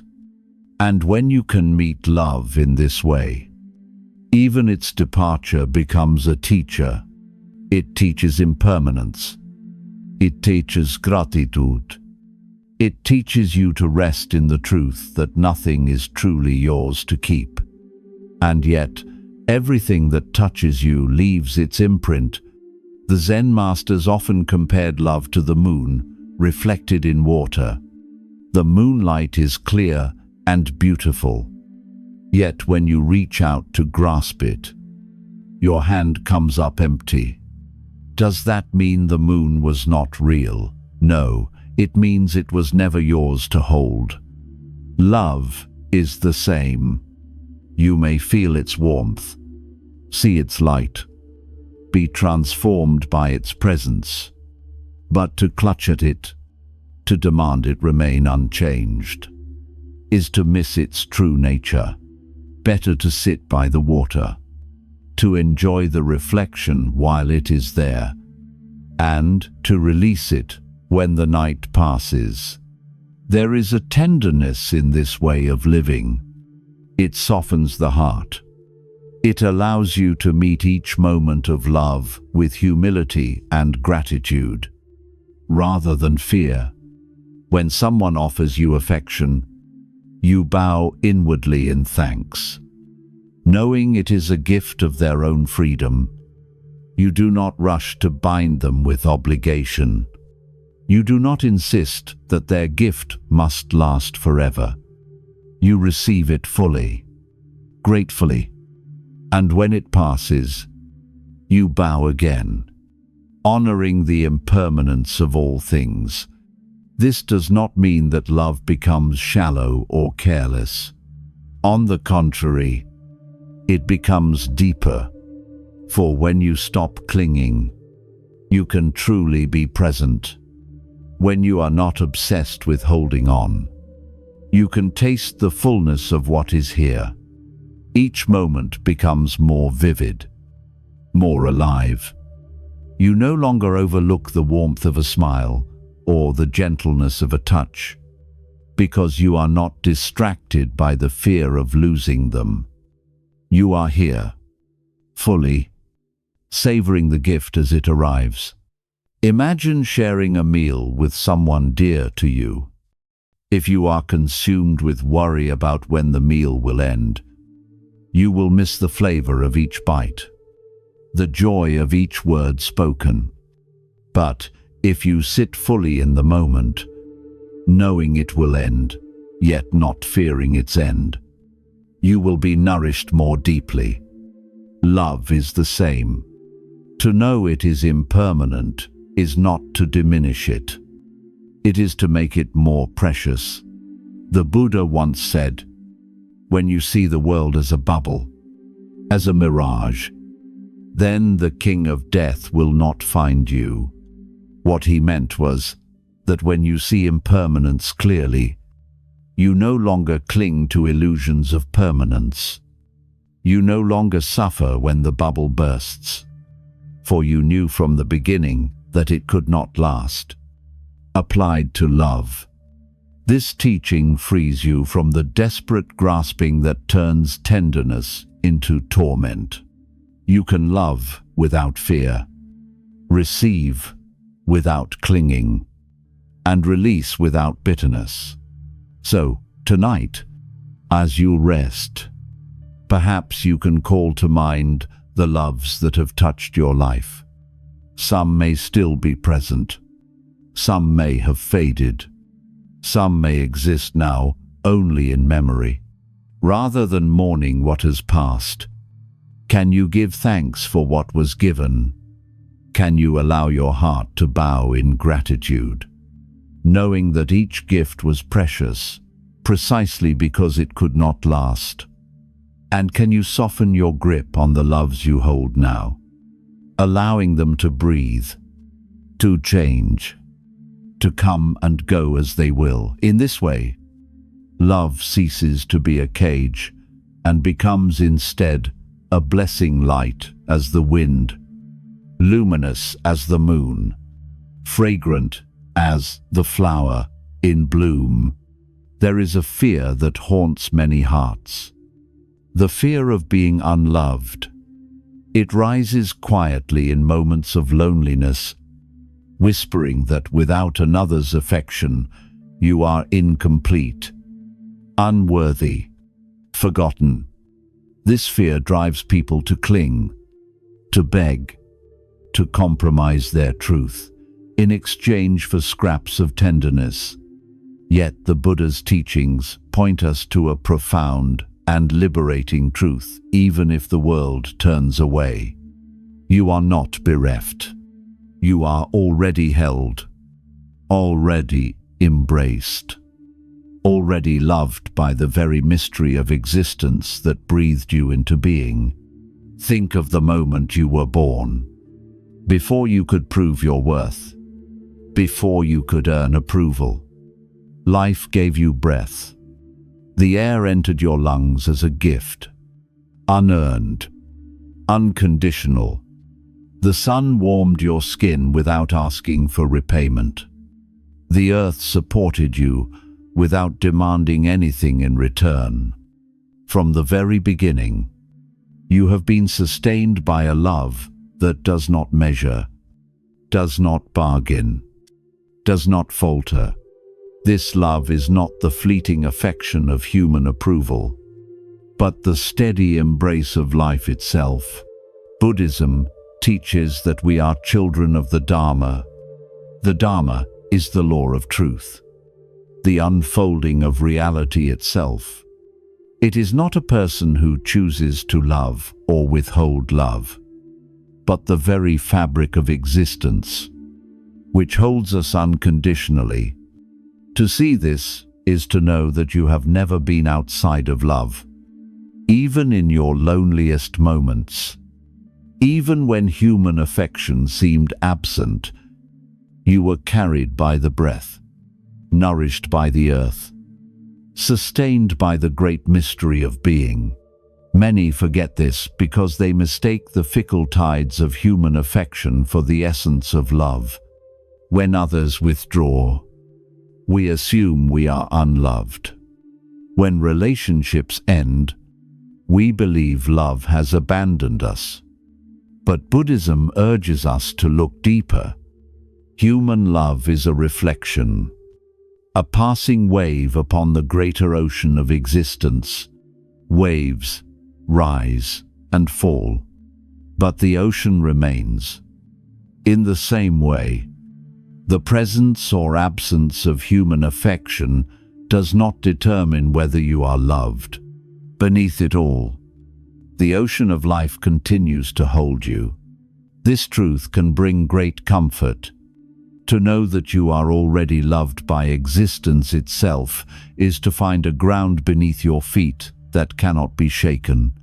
It means you no longer need to beg for love, to twist yourself into shapes that please others, to live in constant fear of abandonment. You can rest, even in solitude, because you know that love is not something you must secure. It is something you already are. Consider the sun again.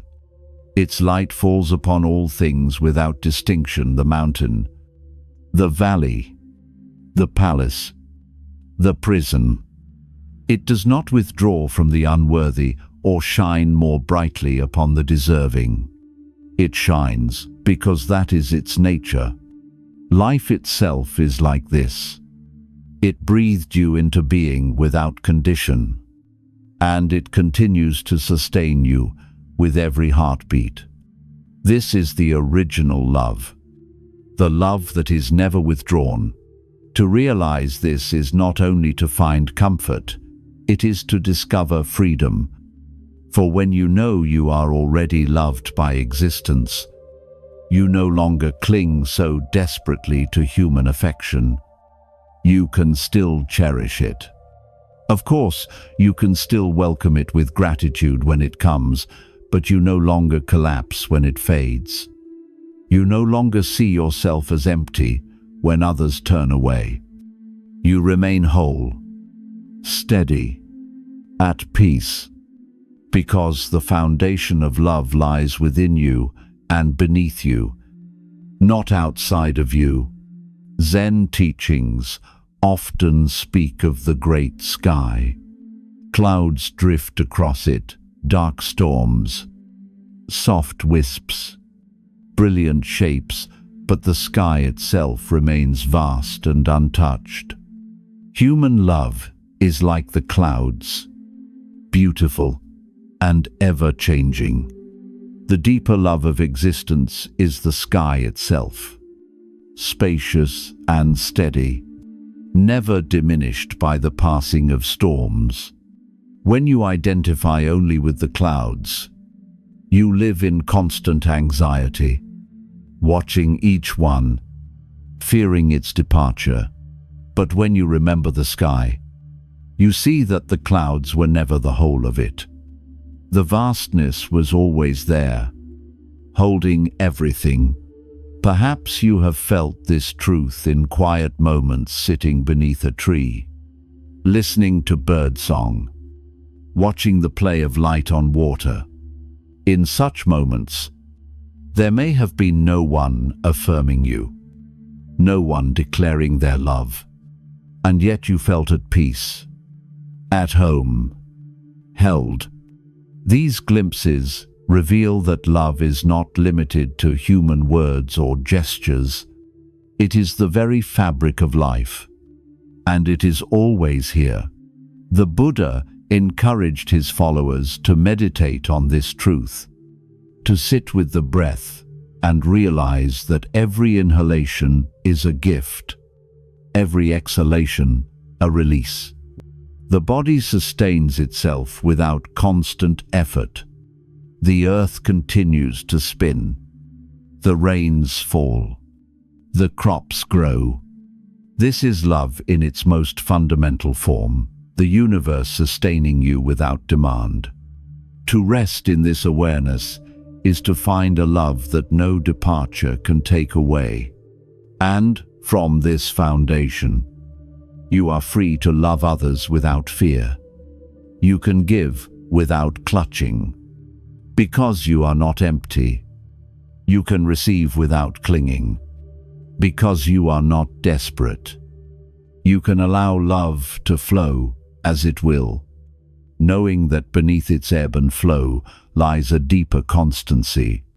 This is why the Buddha said, "You are not a drop in the ocean. You are the entire ocean in a drop." When you know this, you cease to beg for love from outside, because you recognize that love was always your nature. So tonight, as you rest, perhaps you can breathe into this truth. Place your hand over your heart. Feel the rhythm of life pulsing through you. And remember, this life is not an accident, nor is it indifferent. It has carried you this far without condition. You are already loved, not by the fragile tides of human affection, but by the vast, steady embrace of existence itself. When you remember this, loneliness softens, fear dissolves, and the heart rests in peace. When the heart begins to trust the love that is already present in existence, it changes the way we give love to others. Instead of offering it as a bargain or holding it out with trembling hands, waiting for it to be returned, love becomes like light flowing from the sun. It does not pause to calculate who deserves it. It does not keep a secret ledger of who has given enough back. It simply shines, because to shine is its very nature. In the same way, when love arises freely from a heart that knows its own completeness, it is not offered to manipulate or to secure affection. It is offered because to love is joy in itself. There is a story from the Zen tradition of a monk who was asked, "What is the most generous act?" He replied, "To pour water into a cup without needing to drink from it." This teaching is not about neglecting oneself, but about revealing that the true gift of love is the act of giving itself, not the expectation of return. When your heart is full, you love, not because you are empty and in need of filling, but because your fullness overflows. Yet it is not so simple to live this way. For many still love with the hidden hope that love will be returned in equal measure. The mind whispers, "I will give, but only if I am thanked. I will serve, but only if I am cherished. I will sacrifice, but only if I am remembered." This is not wrong. It is the ordinary way of human exchange, but the Buddha reminds us that true liberation comes when we give without strings, when our love is like rain that falls on mountain and desert alike, asking nothing, withholding nothing. When love flows in this manner, it becomes unshakable, even if others do not notice it, even if they turn away. Your act of loving is complete in itself. It cannot be diminished, for its value does not depend on the response it receives. Imagine the sun growing bitter because the earth did not say thank you, or the tree withholding its fruit until praised. Such images seem absurd. Yet, how often do human hearts grow resentful when their offerings go unnoticed? To love freely is to step beyond this trap, to find joy in the giving itself. This way of loving does not mean becoming blind or careless. It does not mean remaining in harmful bonds or endlessly pouring yourself into those who exploit you. Wisdom walks hand in hand with compassion. Just as the sun shines, but does not force itself upon what it warms, so too must love respect the freedom of others. To love freely is not to bind, but to allow, to care without caging, to bless without demanding possession. It is a love that knows the difference between giving joyfully and being consumed by someone else's hunger. The paradox, however, is that such free love cannot be forced. A heart that is starving for affection cannot yet love this way. It will always attach strings. However, subtly, it will watch. It will measure. It will hope for return.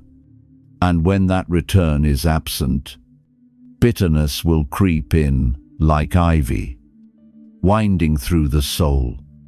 This is why the Buddha emphasized the importance of finding peace within before trying to pour love outward.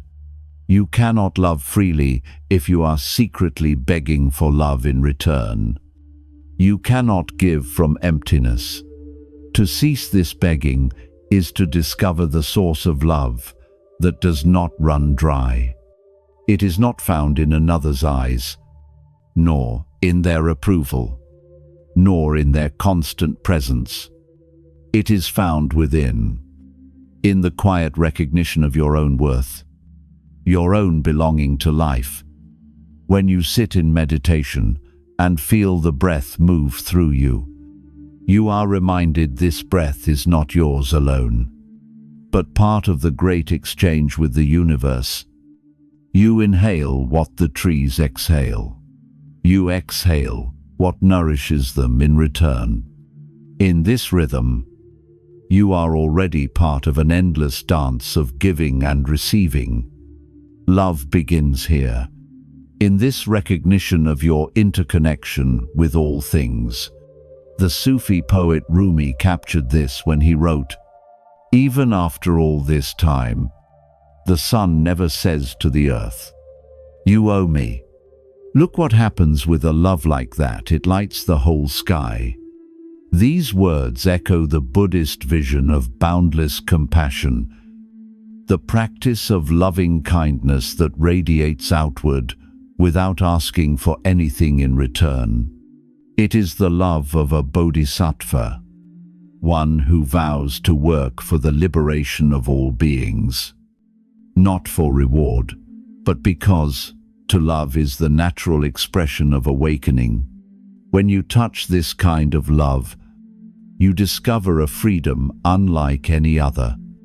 No one can take it from you, for it does not depend on their response. It is yours, flowing from the core of your being. You may give it to one, to many, or to the whole world, but it remains yours to offer. To love is your freedom, your sovereignty, your joy. In practice, this does not mean you must always feel overflowing warmth. The mind will still create expectations, and the heart will still long for affection. But each time you notice the strings you are attaching, you can pause, breathe, and gently release them. You can remind yourself, I do not love to earn. I love because love itself is joy. Slowly, patiently, your giving becomes lighter, freer, more radiant. And in this freedom, something unexpected happens. When love is given without demand, it often awakens love in others. Just as a calm presence soothes a restless child, so too does free love invite others to soften, to give more naturally in return. But even if it does not, your heart remains untroubled, for you have not bound your joy to their response. You are already whole. So as you rest tonight, reflect on the ways you give love. Do you offer it with hidden conditions, or can you allow it to flow freely? Like the sun, like the rain, like the breath itself. What would it feel like to love simply because to love is beautiful? What would it mean to let your caring be a gift without strings? In such questions lies the doorway to a freedom that cannot be stolen. The freedom of a heart that shines like the sun, needing nothing in return, yet warming the whole sky. To give love freely is one side of the path. To understand the other side, that to be loved is never something you can command, is equally important. This is where so many hearts stumble, for the desire to be loved burns fiercely within us. We imagine that if only we could find the right words, the right actions, the right version of ourselves, then others would surely respond with affection, loyalty, and devotion. Yet the truth is gentler and more difficult. To be loved is never ours to control. It is not something we can demand or secure. It is a gift that arises in another's heart of its own accord. Human love, unlike the love of existence itself, is fragile, unpredictable, impermanent. It may arrive suddenly, like a spring storm, filling the air with electricity. It may linger softly for years, like a steady fire, and then, without warning, it may fade. Not always because of betrayal or cruelty, but simply because the conditions that once held it together have shifted. This is not a failure of love, but a reflection of impermanence, the great law that everything in life obeys. The Buddha taught that clinging is the root of suffering. When we clutch desperately at another's love, trying to hold it in place, we are fighting against this law of impermanence. We turn love into bondage, and what was once tender begins to wither beneath the weight of our grasp. To love wisely is to remember that affection, when offered, is a gift, not a possession. It comes when it comes. It stays while it stays, and it departs when it must. To see this clearly is to release the suffering that comes from trying to control what was never ours. There is an old Zen image. Love is like the wind brushing across your cheek. You may open your arms to welcome it, but you cannot hold it there forever. If you try to seize it, you will find only emptiness between your fingers. Yet, if you simply feel it while it is present, your heart will be nourished. This is the wisdom of receiving love without clinging, without turning it into something heavy with fear and demand. Think for a moment of the times you have been loved. Perhaps a parent's tender gaze, a friend's laughter shared in a moment of understanding, a partner's hand reaching for yours in the dark. These moments did not come because you demanded them. They arrived freely, unbidden, and when they were there, they were beautiful. This is what it means to see love as a gift, to receive it with gratitude, to drink from it fully while it flows, and to let it pass when it must. Without bitterness, the pain many people carry comes from clutching at love as if it were the last drop of water in the desert. Out of fear, they hold too tightly, and in doing so, the very essence of love slips away, replaced by obligation or pity. A partner feels trapped rather than cherished. A friend feels burdened rather than free. What once was joyful becomes heavy, and, in the end, both hearts suffer. But if we can hold love gently, like a butterfly resting on the palm, it may linger, naturally, without force. Buddhism invites us to practice equanimity, a calm acceptance of both joy and sorrow, gain and loss, closeness and distance, applied to love.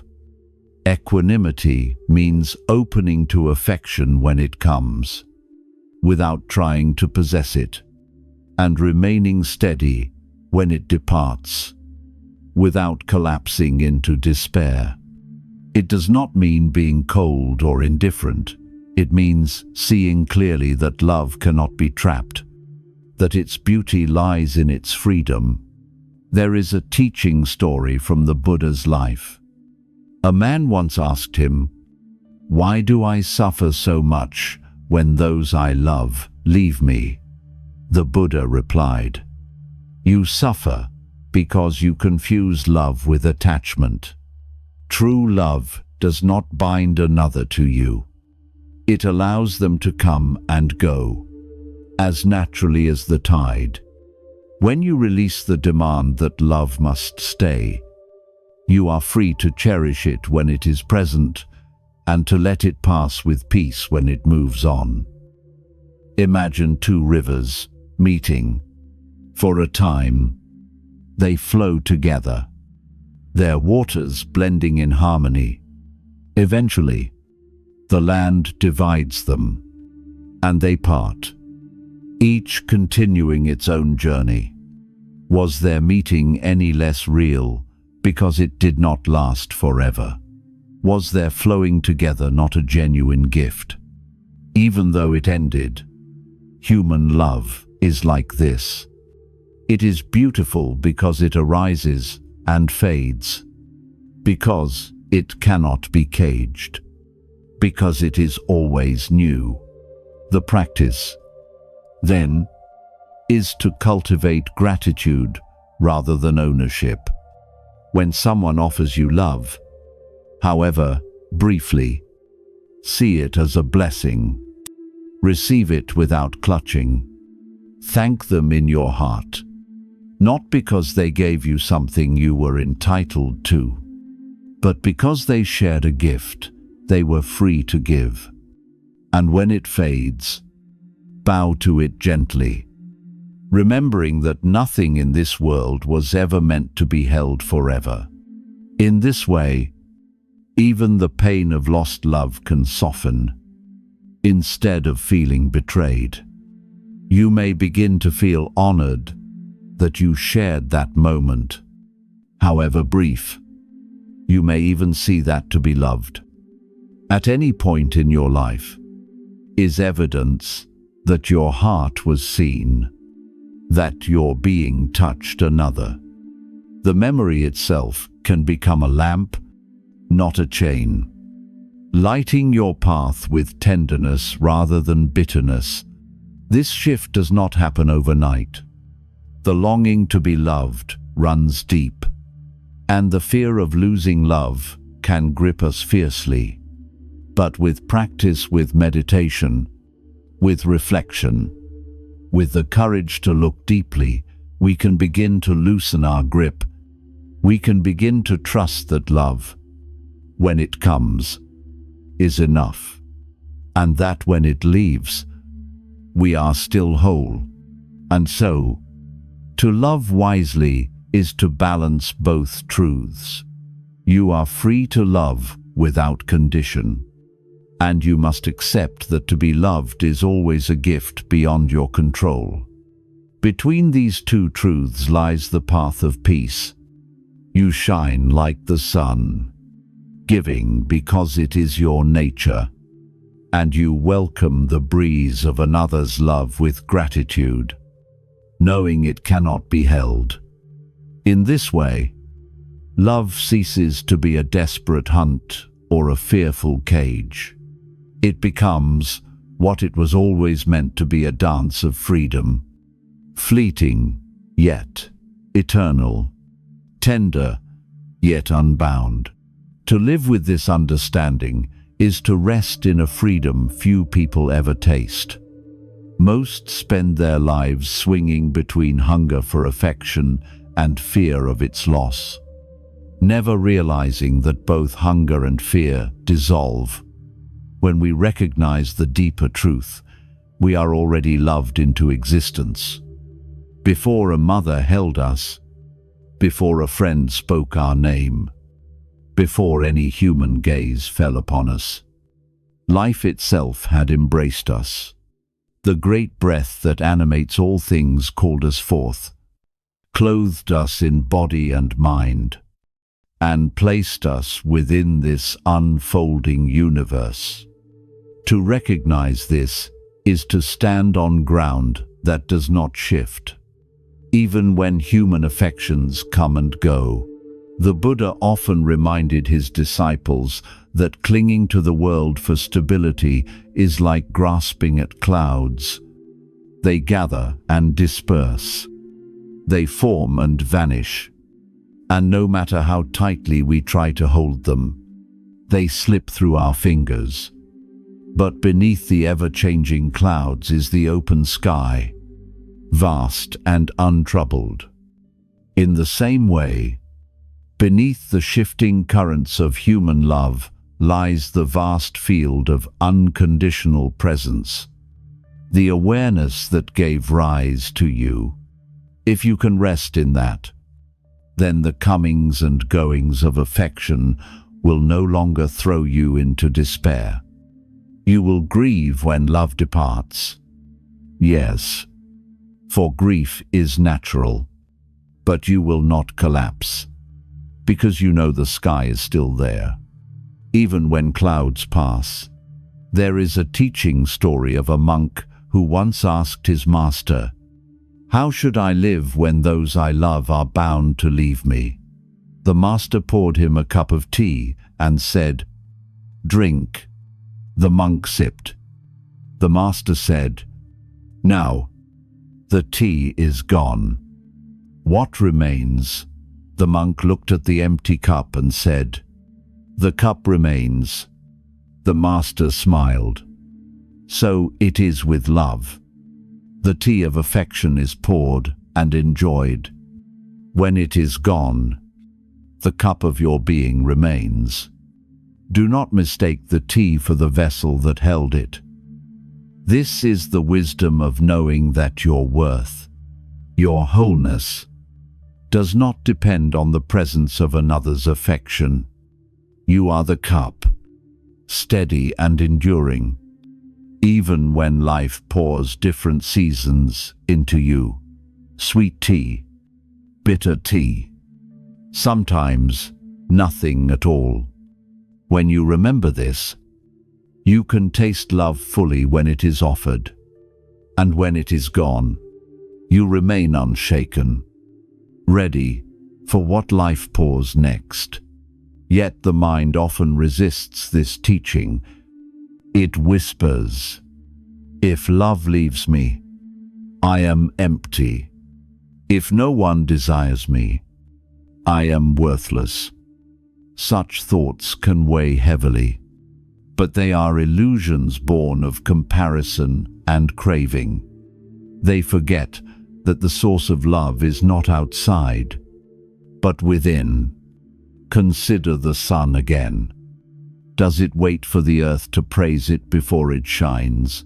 Does it doubt its worth when clouds block its light? No, it radiates, because shining is its nature. So too, your capacity to love and to be a presence of warmth does not vanish simply because someone turns away. When you know this, the way you walk through relationships changes. You no longer approach others as a beggar with an empty bowl, pleading to be filled. Instead, you come with your own, well, already full. You can share, you can give, you can receive, but you are not defined by what is taken or given. This shift creates a deep sense of ease, for you are no longer trying to control the uncontrollable. You stop clutching at love as though it were your last chance at wholeness, and instead, you meet others as equals, rivers flowing side by side. Two hearts that are full do not bind each other with bargains. They do not tally who has given more or less. They meet like two overflowing cups, spilling abundance into each other's lives. This kind of union is not fragile, for it does not depend on extraction. It is not one life draining another, but two lives feeding each other through their own fullness. And because there is no hunger driving it, there is no fear of loss. Love flows naturally, like breath, rising and falling without force. Still, such love is rare, for many seek in others what they have not yet discovered in themselves. They search the world for someone to complete them, unaware that they were never incomplete. They cling to others, mistaking need for affection. And when the other cannot carry the weight of their emptiness, the bond collapses. This is why the Buddha taught that self-knowledge is the foundation of all true love. To know yourself deeply, to accept your flaws, to embrace your being, to sit in your own presence without running, this is to discover the wellspring that fills you. Without this, you will wander endlessly, mistaking others' hunger for your nourishment. There is a gentle paradox here when you stop begging for love. Love begins to find you. When you release the desperate need to be seen, people see you more clearly. When you no longer demand affection as proof of your worth, you become a presence of ease, and others are drawn to it. It is not a trick, not a law of attraction, but simply the nature of human meeting. Two rivers cannot flow together unless each has water to share. Two people cannot truly meet unless each has faced themselves. In this way, the journey of love always begins within. It is not selfishness to tend your own heart, to sit quietly and meet yourself with compassion. It is the ground of all genuine connection. When you know yourself, when you accept yourself, when you have made peace with your own solitude, then love is no longer a desperate plea. It is an overflow, a gift freely given, and when it is returned, It feels like two full rivers joining, not two empty vessels scraping for drops. Tonight, as you rest, imagine the love you have longed for. Feel the ache of it, the desire to be cherished. And then, imagine that love not coming from outside, but arising gently from within you, as though your very breath was whispering, "You are already loved." Notice how it softens your chest, how it quiets the restless hunger. This is the beginning of freedom, the recognition that love is not something you must chase, but something you can awaken in yourself, again and again. Like the rising sun, when you awaken with this fullness, you do not stop loving others, you love them more deeply. You do not stop valuing their affection, you receive it more gratefully. But you no longer cling. You no longer beg. You no longer live as though you are a half searching for its missing piece. You are whole.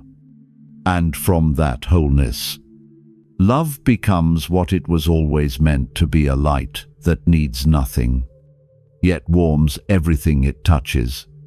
It is often said that love is the meeting of two souls. Yet, what kind of meeting is possible if one or both souls arrive burdened by shadows they have not yet faced? The truth is that most quarrels in love are not truly between two people, but between the unexamined wounds they carry. When anger flares at small things, when silence becomes heavy with unspoken blame, when tenderness fades into suspicion, what is really being fought are the ghosts of the past old fears, unmet needs, and childhood echoes that have not been understood. The Buddha spoke of these inner formations as samskaras, impressions left in the heart by experiences long gone, yet still alive within us. Like seeds buried in the soil, they wait for conditions to ripen before sprouting. In relationships, these seeds are stirred awake. A harsh word may open an old wound from years ago. A moment of neglect may revive a forgotten fear of abandonment. Without awareness, we believe the pain belongs entirely to the present, when in truth we are reliving ancient stories. This is why the journey of love requires the journey inward. To sit in meditation is to begin making the acquaintance of this inner stranger. You close your eyes, follow your breath, and there, in the silence, you meet the parts of yourself you have long avoided.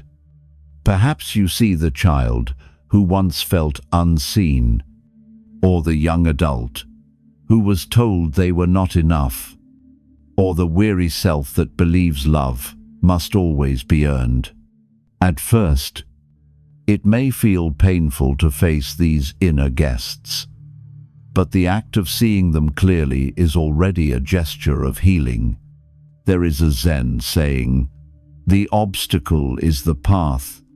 In love, the conflicts and disappointments are not signs that you have chosen wrongly, but invitations to see more deeply into yourself. When a partner's withdrawal makes you anxious, instead of rushing to demand reassurance, you may pause and ask, "What part of me feels abandoned? When was the first time I knew this fear in this way?" Love becomes not just a romance, but a mirror, reflecting your hidden wounds back to you so they may finally be healed. Imagine standing before a still lake. Whatever you place before it is reflected. Love is that lake. It reflects your joy, but it also reflects your sorrow.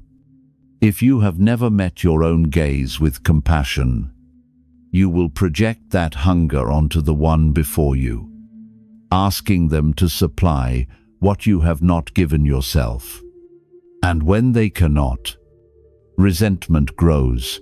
But if you have taken the time to sit quietly and meet your own gaze, to smile at yourself, to forgive yourself, then the reflection you meet in another is softened.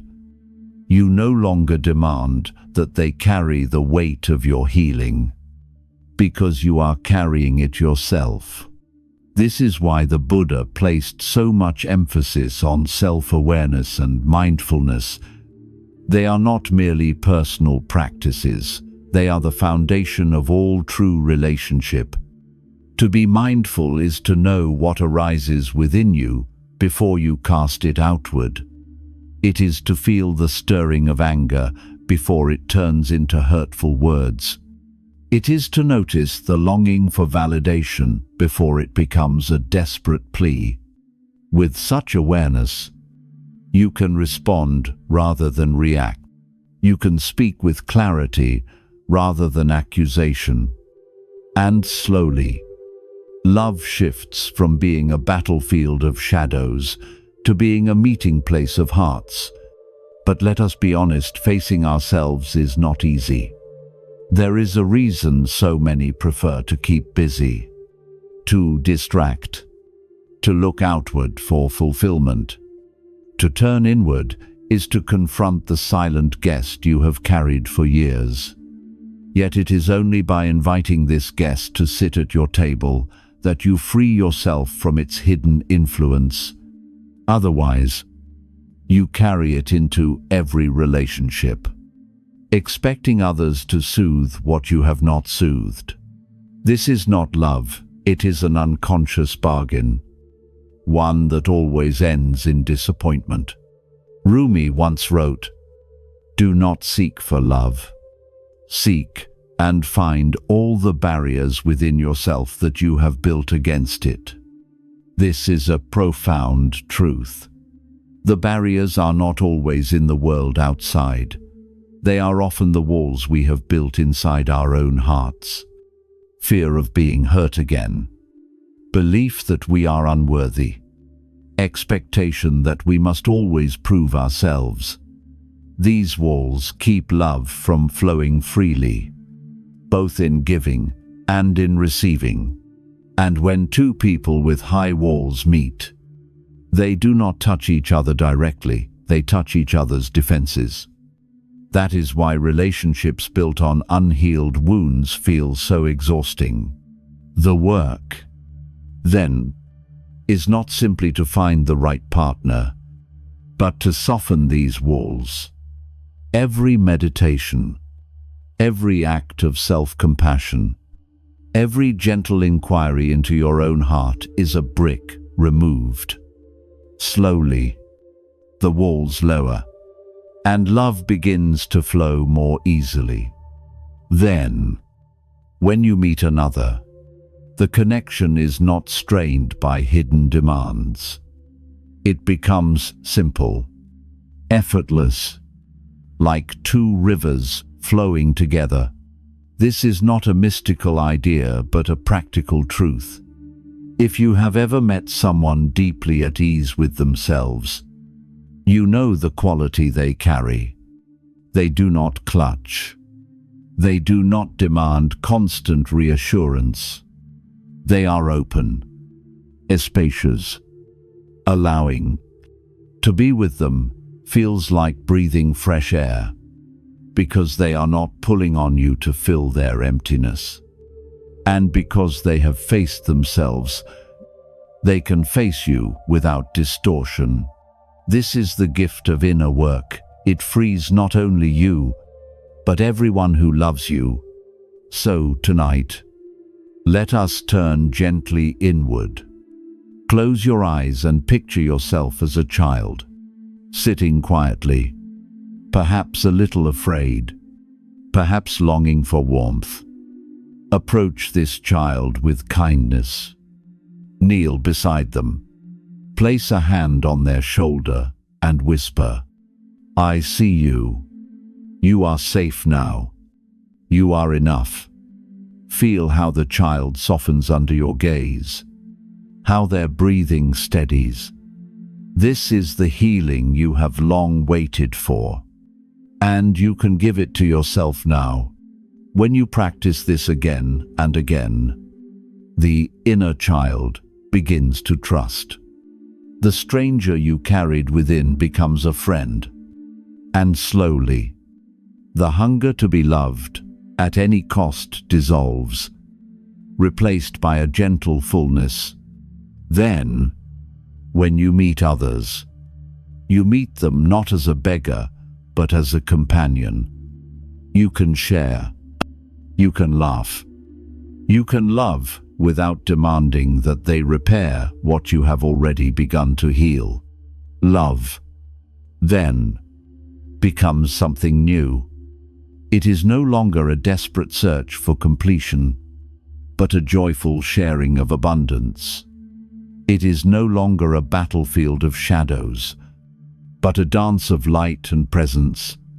And while conflicts may still arise, they are faced with awareness, not blindness. They become doorways to greater understanding, rather than cliffs to fall from. This is the promise of inner work, that by meeting yourself deeply, you make space for love to thrive without fear. There comes a moment when the realization settles quietly into the heart. No one else can give you the love that you have refused to give yourself. You may search in faces, in promises, in arms that hold you tightly at night. But if your own gaze remains unkind toward yourself, the love you receive will never feel enough. It will slip through you like water through cupped hands, no matter how much is poured. This is why self-love, in the deepest sense, is not indulgence or vanity, but survival. It is not about praising yourself endlessly or convincing yourself of perfection, but about resting in the truth that your being is worthy, simply because it is. In Buddhist teaching, this is called Maitri, loving kindness toward oneself. It is the practice of looking inward with the same gentleness you might offer a child or a dear friend. Instead of measuring yourself against ideals or scolding yourself for failures, you sit quietly and acknowledge your presence. You breathe and say, "I am here. I am alive. I am allowed to be as I am." In this spacious acceptance, the tight knot of self-rejection begins to loosen. The heart softens, and love, real love, begins to flow from within. Consider for a moment how easily we extend compassion to others. When a friend suffers, we comfort them. When a child stumbles, we encourage them.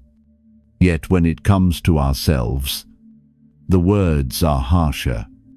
We scold, we belittle, we demand constant improvement. We treat ourselves as servants who must earn kindness by being flawless. This is the bargain the world has taught us. But it is not love. Love, true love, is unconditional presence, and it must begin at home within your own heart. There is a story told of the Buddha, who was once asked by his disciples, "Who in the world deserves our compassion the most?"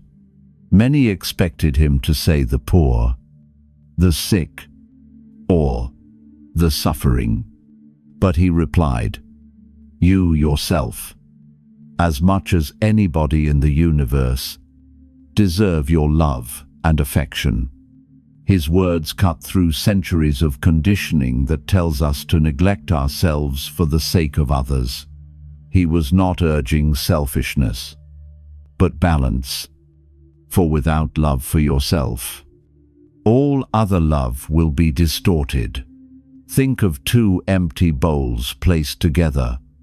No matter how long they sit, no nourishment can be exchanged. But if each is filled from its own spring, then when they meet, abundance overflows. In the same way, if you arrive at another's door with an empty heart, begging to be filled, you create dependency, not love. But if you come already full, then the love exchanged is not a transaction but a celebration. It is two rivers meeting, not two deserts scraping for rain. Many people resist this teaching. They fear that self-love will make them selfish, that it will turn them inward and away from others. But notice how those who lack self-love often behave. They cling, they demand, they grow bitter when affection is not constant. Their relationships become heavy with need. And those who have cultivated self-love, true self-love, are the opposite. They give freely, not because they expect a return, but because their joy is already full. They are easy to be with, because they do not ask you to carry the weight of their unhealed wounds. This is why self-love is not isolation, but liberation. It frees both you and those you love from the burden of unmet need. When you sit quietly and accept yourself, flaws and all, you no longer demand that others validate your existence. You still enjoy their affection, but you do not depend on it for survival. And paradoxically, this makes you more lovable, because you radiate ease. Others feel safe in your presence, knowing they are not being asked to complete you. Imagine tonight that you are sitting in a quiet garden. The moonlight spills over the leaves. The air is cool, and you feel yourself embraced by stillness. In your lap rests a small mirror. When you look into it, you see not only your face as it is now, with its lines and weariness, but all the faces you have carried through time: the child, the youth, the seeker, the wanderer. Each one looks back at you with longing, waiting for kindness. And in that moment, you bow your head gently and whisper, "I love you. I accept you. I am here for you." Notice how the faces soften, how the eyes brighten. This is the healing you can only give yourself. Such practice is not done once and forgotten. It is like tending a fire. Each day, you add small pieces of wood, moments of gentleness, pauses of acceptance, breaths of gratitude, and slowly, the fire grows steady. In time, it warms not only you, but everyone who comes near. Those who sit with you feel comforted, because you are no longer cold with self-rejection. Your warmth is not borrowed, it is your own. When you live this way, the need to chase love diminishes. You no longer scan every interaction for signs of approval. You no longer collapse when affection is withdrawn. You become steady, like a tree rooted deep in the earth. Birds may rest in your branches. Lovers may come and go. Seasons may change. But your trunk remains grounded. You do not cling to the bird when it flies away, because you know you will still be whole. You welcome the shade you provide, the blossoms you offer, but you are not dependent on their staying. This is freedom, and it is the soil in which true love can grow. For only when you are whole can you meet another as whole. Then love becomes not a desperate need, but a mutual offering. You are not halves searching for completion, but two complete beings choosing to share their fullness. This is why the most profound relationships are not marked by dependency, but by ease. Each partner knows they are whole already, and together they create abundance without fear. Still, this path takes courage. It is easier to chase approval than to sit quietly with yourself. It is easier to demand love than to cultivate it within. But remember this, every step toward self-love is a step away from fear. Every act of kindness you offer yourself is a brick removed from the wall around your heart. And as the walls come down, love flows more freely, both in giving and in receiving. So tonight, before sleep carries you away, place a hand over your chest. Feel the rhythm of your heartbeat, steady and unasked for. Notice how life supports you without demand. Whisper softly, I am worthy of love. I am whole. Let this truth sink deep into your bones, deeper than the doubts and the scars. For this is the foundation of all love, the simple, unshakable knowing that you are enough. When two hearts meet from a place of fullness, something extraordinary happens. The union is no longer about survival or about filling an inner void. It becomes an expression of abundance, like two overfilled cups spilling into each other. Nothing is asked in desperation. Nothing is demanded in fear. Instead, love flows as naturally as the tide, rising and falling with its own rhythm, unforced and unrestrained. This is the kind of love that does not drain but nourishes, because it is not based on lack. It is the meeting of rivers, each already brimming with water, joining not to complete each other, but to expand their flow. The Buddha once compared loving kindness to the sun. The sun shines impartially, not choosing to warm some while withholding from others. Its light is effortless, steady, and generous. In the same way, when two people who have cultivated self-love and inner peace come together, their affection is not contingent upon conditions or bargains. They do not keep score. They do not weigh who gave more or who received less. Love becomes as natural as breathing, a rhythm shared, not counted. Picture this, a couple sitting side by side in silence, not needing to fill the air with words. The quiet between them is not heavy or awkward, but alive with trust. Each one knows they are free to be themselves, free to grow, free to wander and return. Love does not clutch, does not bind. It is like holding a bird in your hand, allowing it to perch, knowing that the moment you close your fist, you crush what you meant to protect. True love gives freedom, because it is born from wholeness, not fear. Yet such unions are rare, for many come to love as beggars, not givers.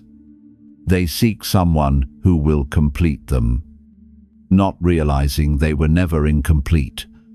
The poet Rumi said, "Your task is not to seek for love, but merely to seek and find all the barriers within yourself that you have built against it.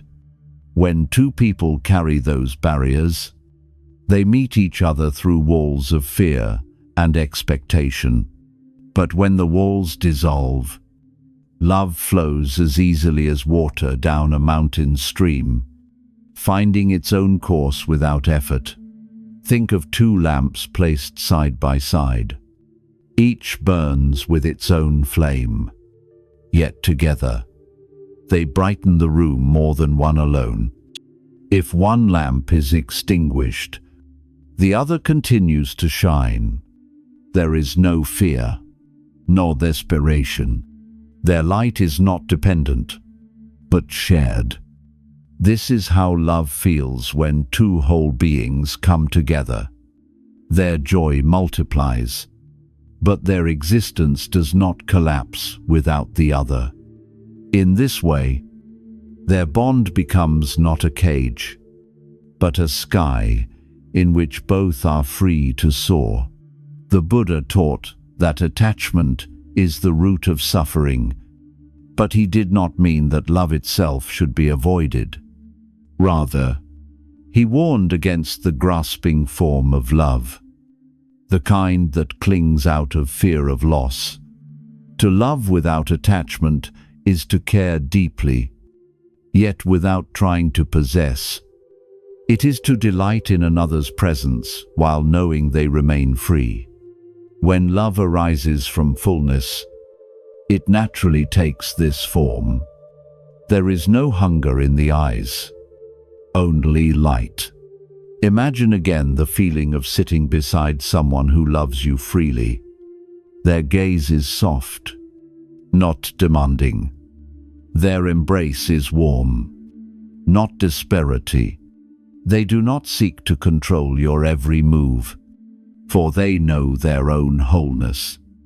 With them, you feel lighter, because love is not a burden but a gift. And in return, you give as naturally as they do, not out of obligation, but because joy itself overflows. This is the love that does not decay into resentment, because there is no emptiness to feed, no hidden bargain waiting to be fulfilled. Still, this kind of love requires awareness. It asks that we notice when fear creeps in, when expectations begin to harden into conditions. It asks us to pause and remember, am I giving because I wish to give, or because I am afraid of losing?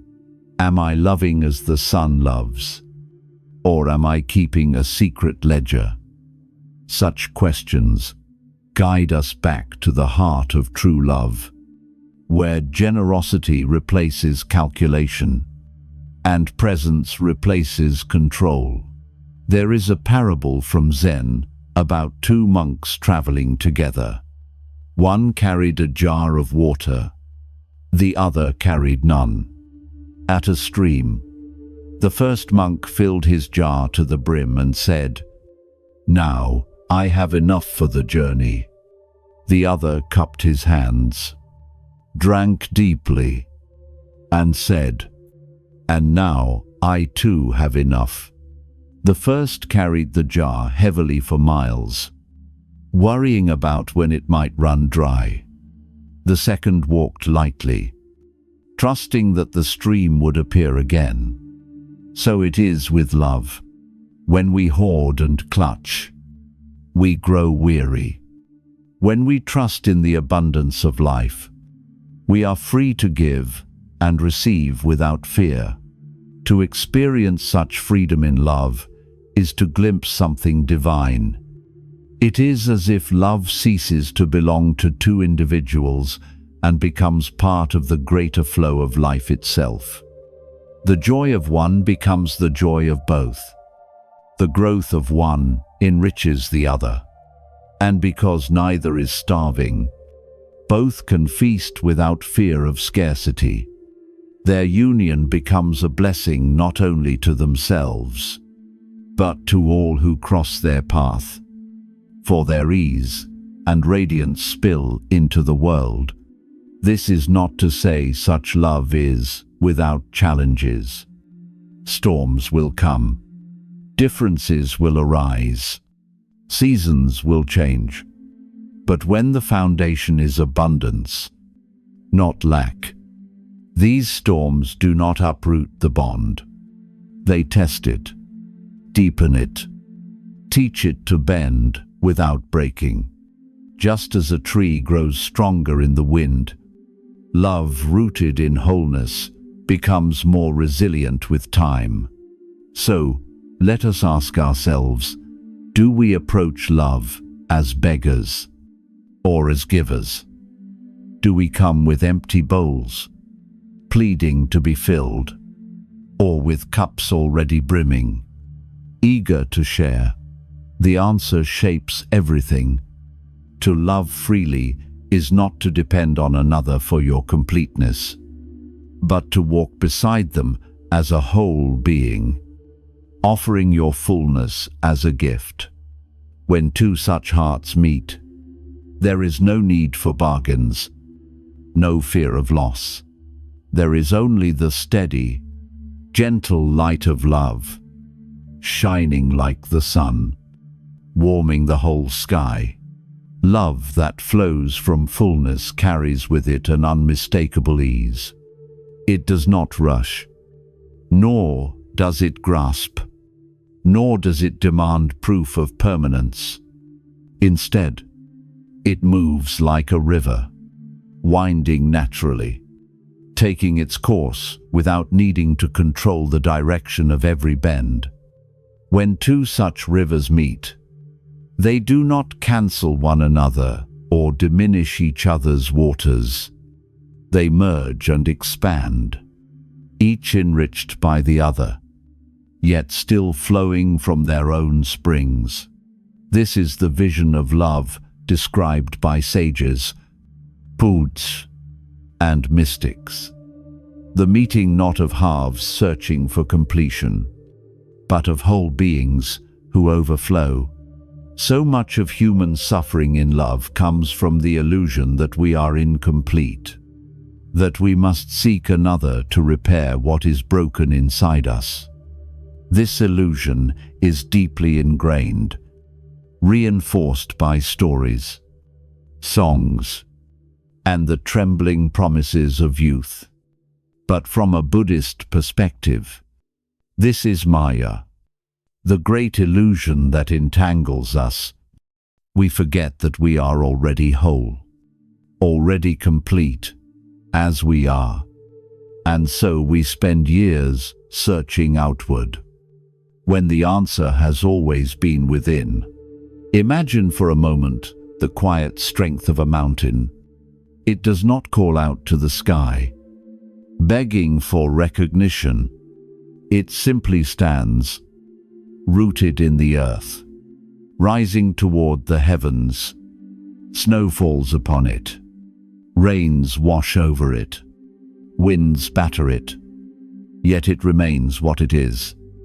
Those who come to it may climb, rest, or depart, but the mountain does not lose itself in their coming or going.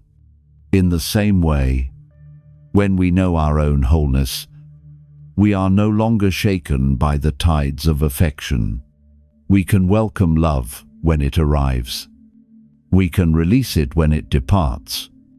And through it all, we remain steady.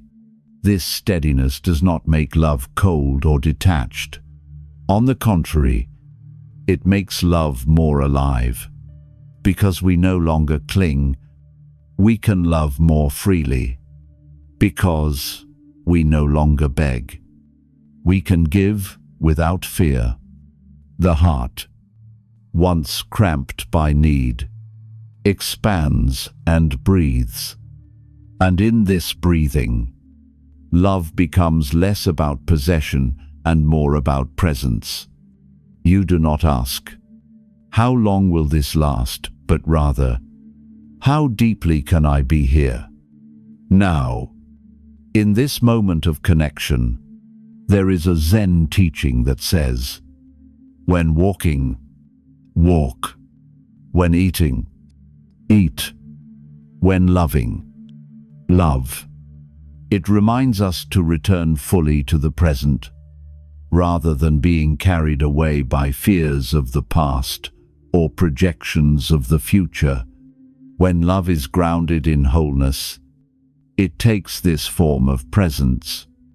You look into the eyes of your beloved, and you are not asking for reassurance, not calculating how much they have given compared to you. You are simply there, fully alive, meeting another soul in the quiet miracle of existence. Rumi captured this essence beautifully when he wrote, "Lovers don't finally meet somewhere. They're in each other all along." The love that seems to blossom between two people is, in truth, the recognition of a love already present within each of them. It is the resonance of two hearts that have remembered their own completeness and now rejoice in reflecting it to one another. Yet, to reach this point, one must first face the hunger within. Many people mistake their longing for love as proof of incompleteness. But in Buddhist practice, longing is seen differently. It is a signal, a pointer, showing us where we have forgotten our own nature. The hunger is not a flaw, it is an invitation. It is the call of the heart, urging us to turn inward and drink deeply from our own well. Only then can we approach others without the desperation that drains relationships of their vitality. Consider the way nature operates. The tree does not hoard its fruit, waiting for gratitude from the birds who come to eat. The river does not withhold its water until the deer kneels in thanks. The sun does not shine only when it is praised. Each gives naturally, because giving is its essence. In the same way, when you discover the wellspring within, your love flows without condition. It is not bartered, not bargained, not held hostage by fear. It is given because it is your nature to give. This is not to suggest that boundaries disappear, or that one must pour endlessly into relationships that do not honor the flow. Even the river carves new paths when it is obstructed. Even the tree releases what no longer serves it. Love rooted in wholeness is not blind devotion. It is wise and compassionate. It recognizes when giving has become exploitation, when caring has turned into self-erasure. Wholeness allows us to step back when necessary, not in anger, but in clarity, knowing that love does not mean self-sacrifice to the point of emptiness.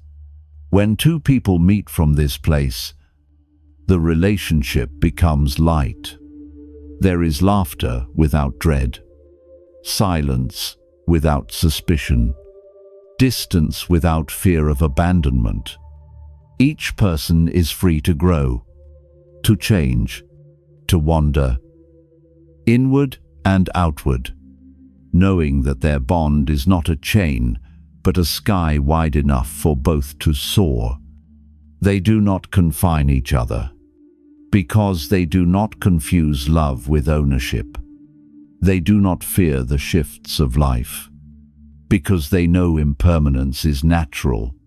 Instead, they walk side by side, aware that every shared moment is a gift, not a guarantee.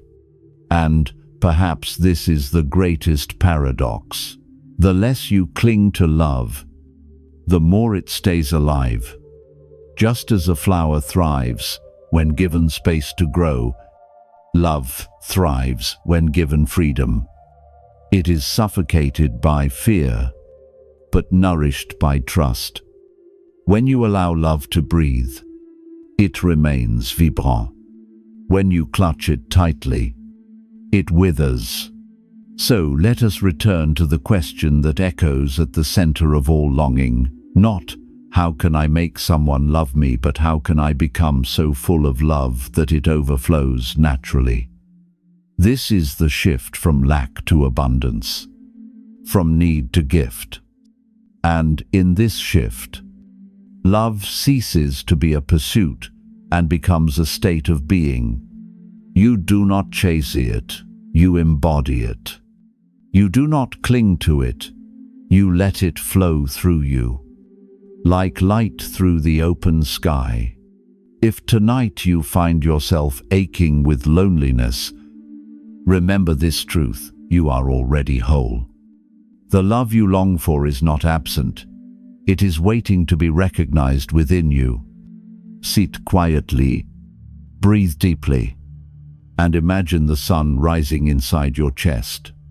Feel its warmth radiating outward, filling your limbs, spilling into the space around you. This light is yours. It does not depend on another's gaze, another's approval. It is the gift of life itself.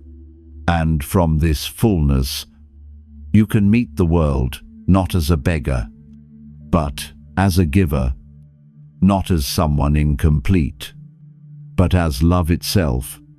When we look closely at the patterns of our relationships, we may begin to notice how often love has been mistaken for a transaction, even in subtle ways. It can feel as though there is an invisible contract being upheld. I give you this, therefore you give me that. I sacrifice for you, therefore you must sacrifice for me. I offer devotion, therefore I expect loyalty. On the surface, these exchanges seem natural, even fair, but underneath lies a quiet erosion. The energy of love is replaced by calculation, the warmth of tenderness by a silent tally of who owes whom. Over time, even without harsh words, the light begins to fade. And what remains is not the freshness of love, but the heaviness of obligation. Buddhism teaches us that clinging and craving are the roots of suffering. In love, craving often disguises itself as devotion. We believe we are giving freely.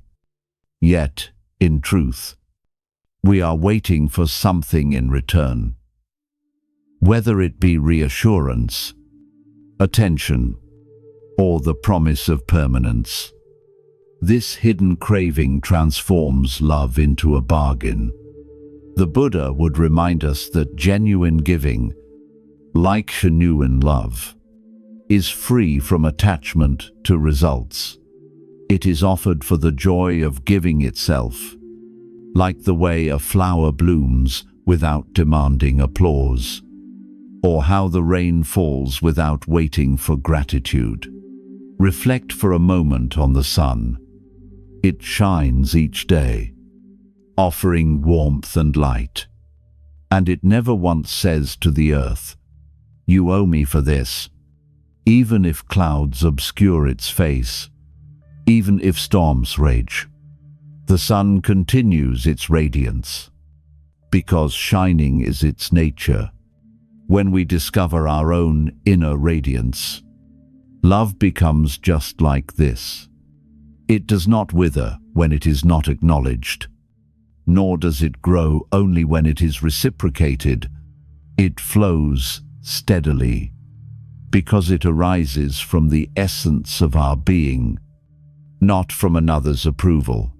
Yet, most of us carry wounds from the times when love seemed to vanish, when eyes that once sparkled grew distant, when words that once comforted fell silent.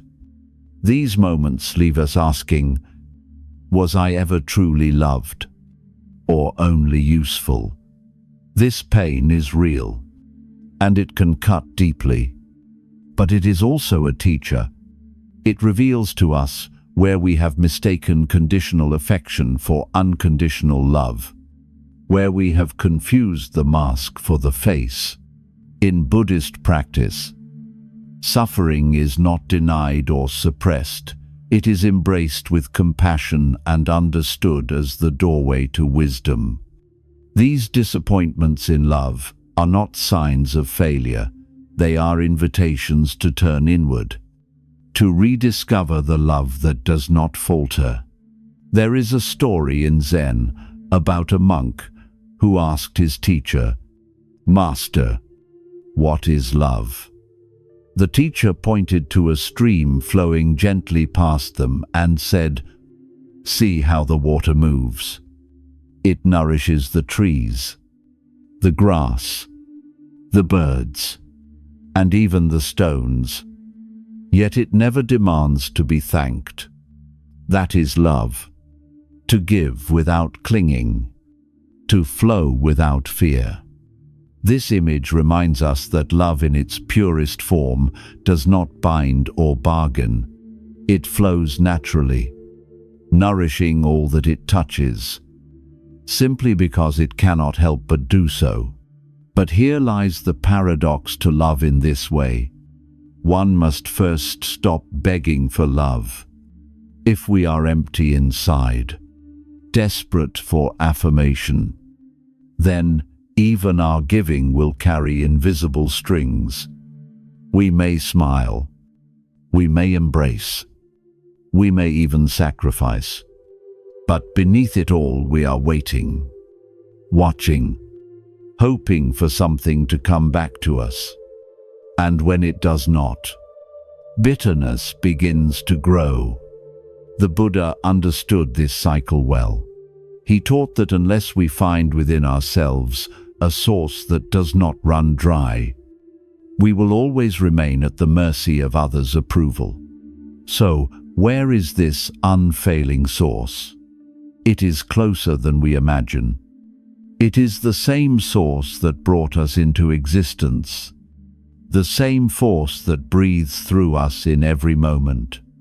Some may call it God, others the eternal, others simply life. Whatever name we choose, its truth is unchanging. We are already loved, already sustained, already enough. The very fact that we are alive is evidence of this love. To see this is to awaken to a profound freedom.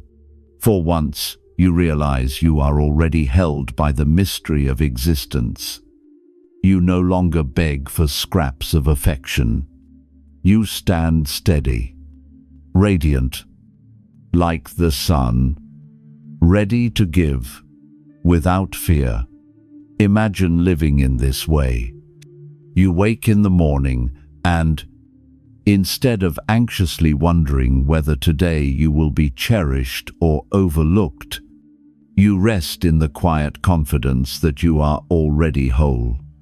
From this wholeness, you can give love generously, not as a bargain, but as an overflowing gift.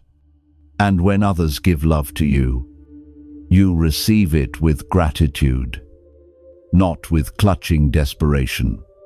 You drink from the cup, savor its sweetness, but you do not try to drag it from another's hands as though it were the last drop in the world. In this way, love remains pure, never devolving into obligation or pity. Think of the way a breeze brushes your cheek. You cannot command it to come, nor can you hold it when it passes. You can only enjoy it while it is here, and trust that another breeze will come again. Love, too, is like the wind. When it comes to you, open your arms. When it leaves, bow with gratitude. And remember always, you are not empty without it. For you are already filled by the great love that breathed you into life. The more we recognize this, the more our relationships transform. No longer do we arrive at another's door with bowls outstretched, hoping to be filled. Instead, we come with cups already brimming, eager to share what overflows. In such a meeting, love is no longer a trade, no longer a cautious balance of giving and receiving. It becomes as natural as two rivers merging, as effortless as two flames illuminating the same room. This is the love that nourishes without exhausting, the love that liberates instead of binding. And so, we return again to the central question: how do we become people who overflow? The answer lies not in seeking someone to complete us, but in embracing ourselves fully, our joys, our sorrows, our strengths, our flaws. When we make peace with our own being, when we no longer carry the hollow hunger of self-rejection, love begins to pour out effortlessly. Then, when two such hearts meet, they do not imprison each other. They expand each other, each becoming more of who they truly are. This is the teaching that life whispers to us in 1,000 ways. Through the sun that shines without condition, through the river that flows without clinging, through the breeze that comes and goes without being owned. It is the teaching that the Buddha himself embodied: love without attachment, compassion without fear, giving without the shadow of demand. And when we learn to live in this way, love ceases to be a cage and becomes instead a sky vast, open, and boundless. When two hearts that are full meet, there is no hunger in their eyes, no silent dread of losing what they think they cannot live without. Instead, there is a lightness, a natural ease, a rhythm of giving and receiving that flows without the slightest need for calculation. This kind of love does not look like the bargaining we were taught to call romance. It does not whisper, "I will, if you will." It does not keep hidden tallies, nor does it weigh who gave more and who gave less. It simply flows, as breath flows in and out, as the tide rises and falls, as the earth continues its endless turning. When love is born from fullness, it is not about survival. It is about celebration. Buddhism teaches us that the root of suffering is clinging, but it also reminds us that compassion is our true nature. The paradox is that we often cling most tightly in the very place where we most yearn to be free in love. We fear losing what brings us joy, and so we grasp at it, only to suffocate it. Like a butterfly caught in a child's eager hands, the beauty we wish to hold begins to crumble. But when we release the grasp and let love breathe, we discover it was never fragile at all. It was our fear that made it so. Imagine for a moment sitting by a river. The water moves steadily, always changing, yet always present. You cannot take the river with you. You cannot command it to flow only as you wish, but you can sit by its side, dip your hands into it, drink from it, and let it refresh you. Love, when it is true, is like this river. It nourishes and sustains, but it cannot be owned. It comes as a gift, not as a possession. The more we try to bottle it up, the more it slips away. But if we let it flow, it continues to nourish without end. Think of the sun again, steady in its warmth.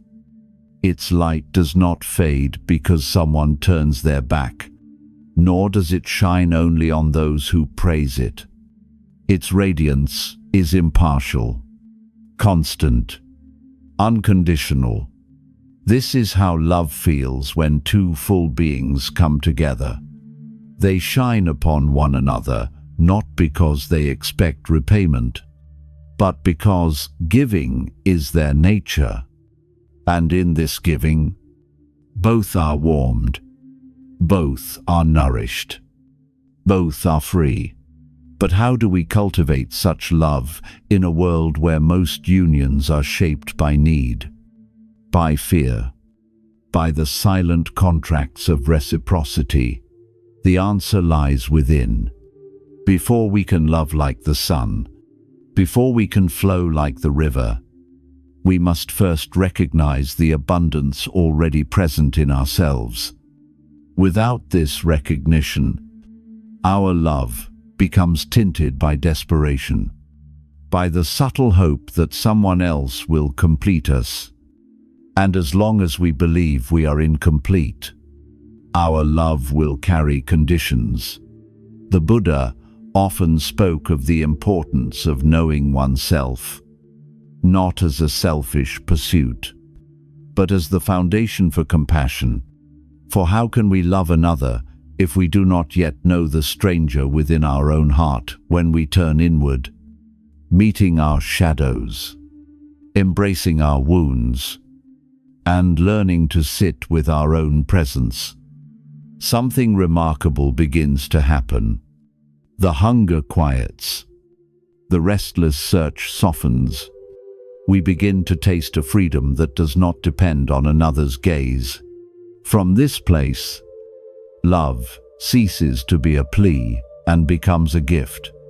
There is a Zen story of a student who asked his master, "How do I find love?" The master replied, "Stop searching for it. Become it." The student was confused. "But how can I become love?" The master smiled and said, "When you no longer stand at the door of others with your bowl outstretched, you will see that your own heart was the feast all along." This teaching is not about denying the sweetness of being loved, but about recognizing that true love begins with the fullness we carry within. Only then can another's love be received as a blessing, not a lifeline. Think of two travelers who meet on a path. One carries an empty cup, the other a full one. The first asks, "Please, fill me, for I am empty." The second pours, but each time the cup is filled, it is drained again, and the emptiness remains. Now imagine if both arrived with cups already brimming. They could drink together, share abundantly, and neither would leave diminished. Such is the difference between relationships born of lack and those born of fullness. When two people come together in this way, their love is not threatened by change. Life will shift, seasons will alter, bodies will age, circumstances will test. But because their bond is not based on fear or bargain, it bends without breaking. They can let each other grow, even wander, without the tight grip of possession. They do not demand constancy, for they know all things are impermanent. Instead, they celebrate the time they share. And if life calls them apart, they part with gratitude rather than bitterness. This is the only love that does not decay into resentment, for where there is no emptiness to be filled, there is no fear of losing. Where there is no clinging, there is no cage. And where there is freedom, there is joy. Love, then is not about completing each other, but about walking together as whole beings, enriching one another without erasing individuality. Pause and reflect. How often have you sought love as if it were the missing half of yourself? How often have you clutched at it, fearing that without it you would collapse? And yet here you are, breathing, alive, held by the quiet love of existence itself.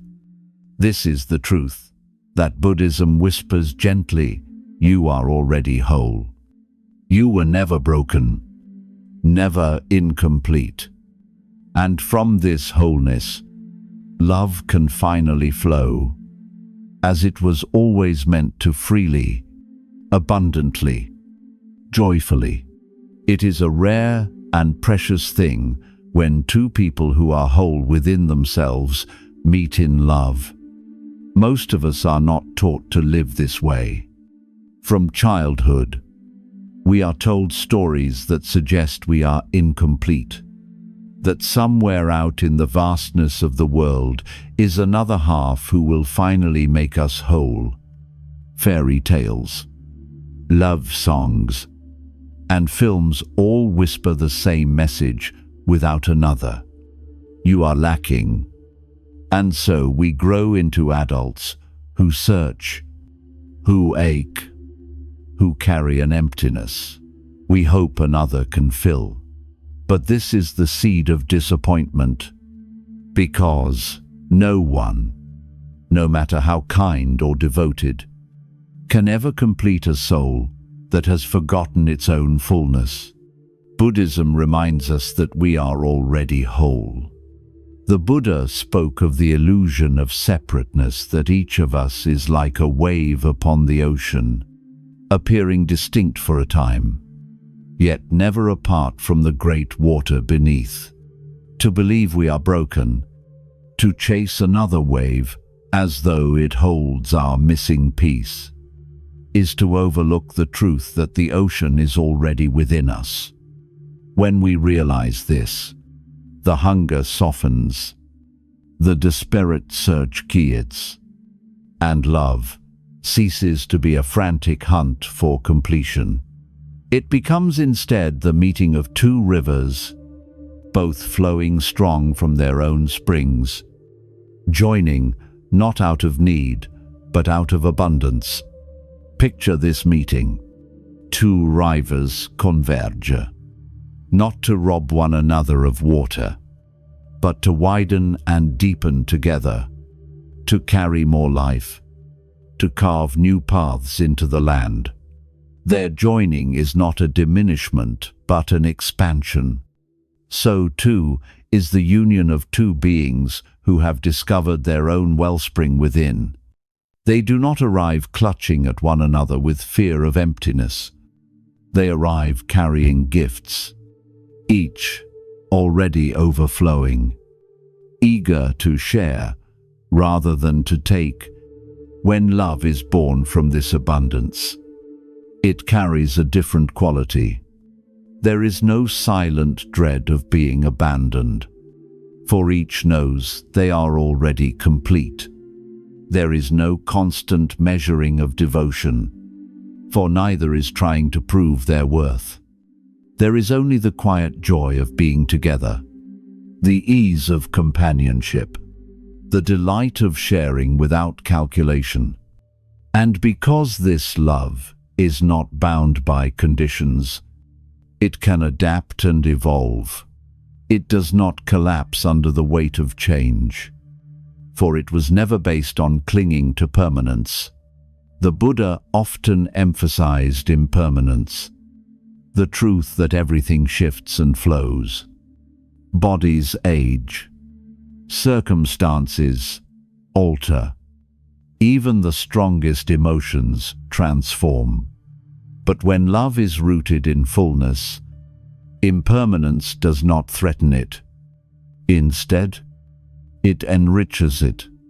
Just as the cherry blossoms bloom and fall, their beauty made precious by their brevity, so too does love deepen, when both partners know how to let it breathe and change without fear.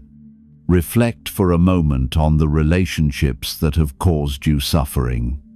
Was it because love was absent, or because fear was present? Was it because you lacked devotion, or because you were clinging to the idea that devotion could guarantee permanence? So often, it is not love itself that hurts us, but the conditions we place upon it. We think, if they love me, they will never change. If they love me, they will never leave. If they love me, they will always meet my needs. But these conditions are like chains placed upon a bird. The more we tighten them, the more love struggles, and eventually it ceases to sing. There is a Zen teaching that says, to love is to allow another to be as they are, to grow as they must, to walk beside you, not as a prisoner, but as a fellow traveler. This is the heart of true love, not possession, not demand, but freedom. And when two hearts that are free meet, their love is not fragile. It bends, it flexes, it adapts, because it is not built upon the illusion of control. Think again of the rivers. Sometimes they run parallel for a while, then separate into different paths, only to meet again farther down the land. At times, they may merge fully, becoming indistinguishable, carrying together into the sea. Each river retains its essence, yet both are enriched by the meeting. So too can love take many shapes. It may last a season or a lifetime. It may be constant or shifting. But when it is born of fullness, it always nourishes rather than depletes. This kind of love requires courage. It asks us to let go of the childhood dream of completion, to stop clutching at another as though they were the missing half of our soul. It asks us instead to sit quietly with ourselves, to meet the parts of us we have long neglected, to face our loneliness and our fears. It asks us to drink deeply from our own well, to discover the abundance that was always waiting there. Only then can we approach another, not as a beggar, but as a giver, not as a seeker of rescue, but as a companion on the path. There is a saying from Rumi, do not seek for love. Seek and find all the barriers within yourself that you have built against it. These barriers are the illusions of incompleteness, the self-criticisms that tell us we are unworthy, the fears that whisper, we will be abandoned. When we gently dismantle these barriers, love is no longer something we chase. It becomes something that flows naturally, first within us, then outward to all beings. In Buddhist practice, this is called metta, or loving kindness. It begins with oneself. May I be happy. May I be safe. May I be at peace. From there, it expands to others, friends, family, even strangers, even those we struggle with. This practice teaches us that love is not a scarce commodity to be hoarded or begged for. It is an ever-flowing stream, accessible when we soften the walls of the heart. And when two people who practice this fullness meet, their union is not based on need, but on the joy of sharing their overflow. Pause here and imagine, What would it feel like to love without needing to be completed? What would it feel like to know, deep in your bones, that you are already whole? How would it change the way you offer love? How would it change the way you receive it? This vision is not a fantasy. It is a possibility available to anyone willing to walk the path inward, to meet themselves with compassion, to sit with both their shadows and their light.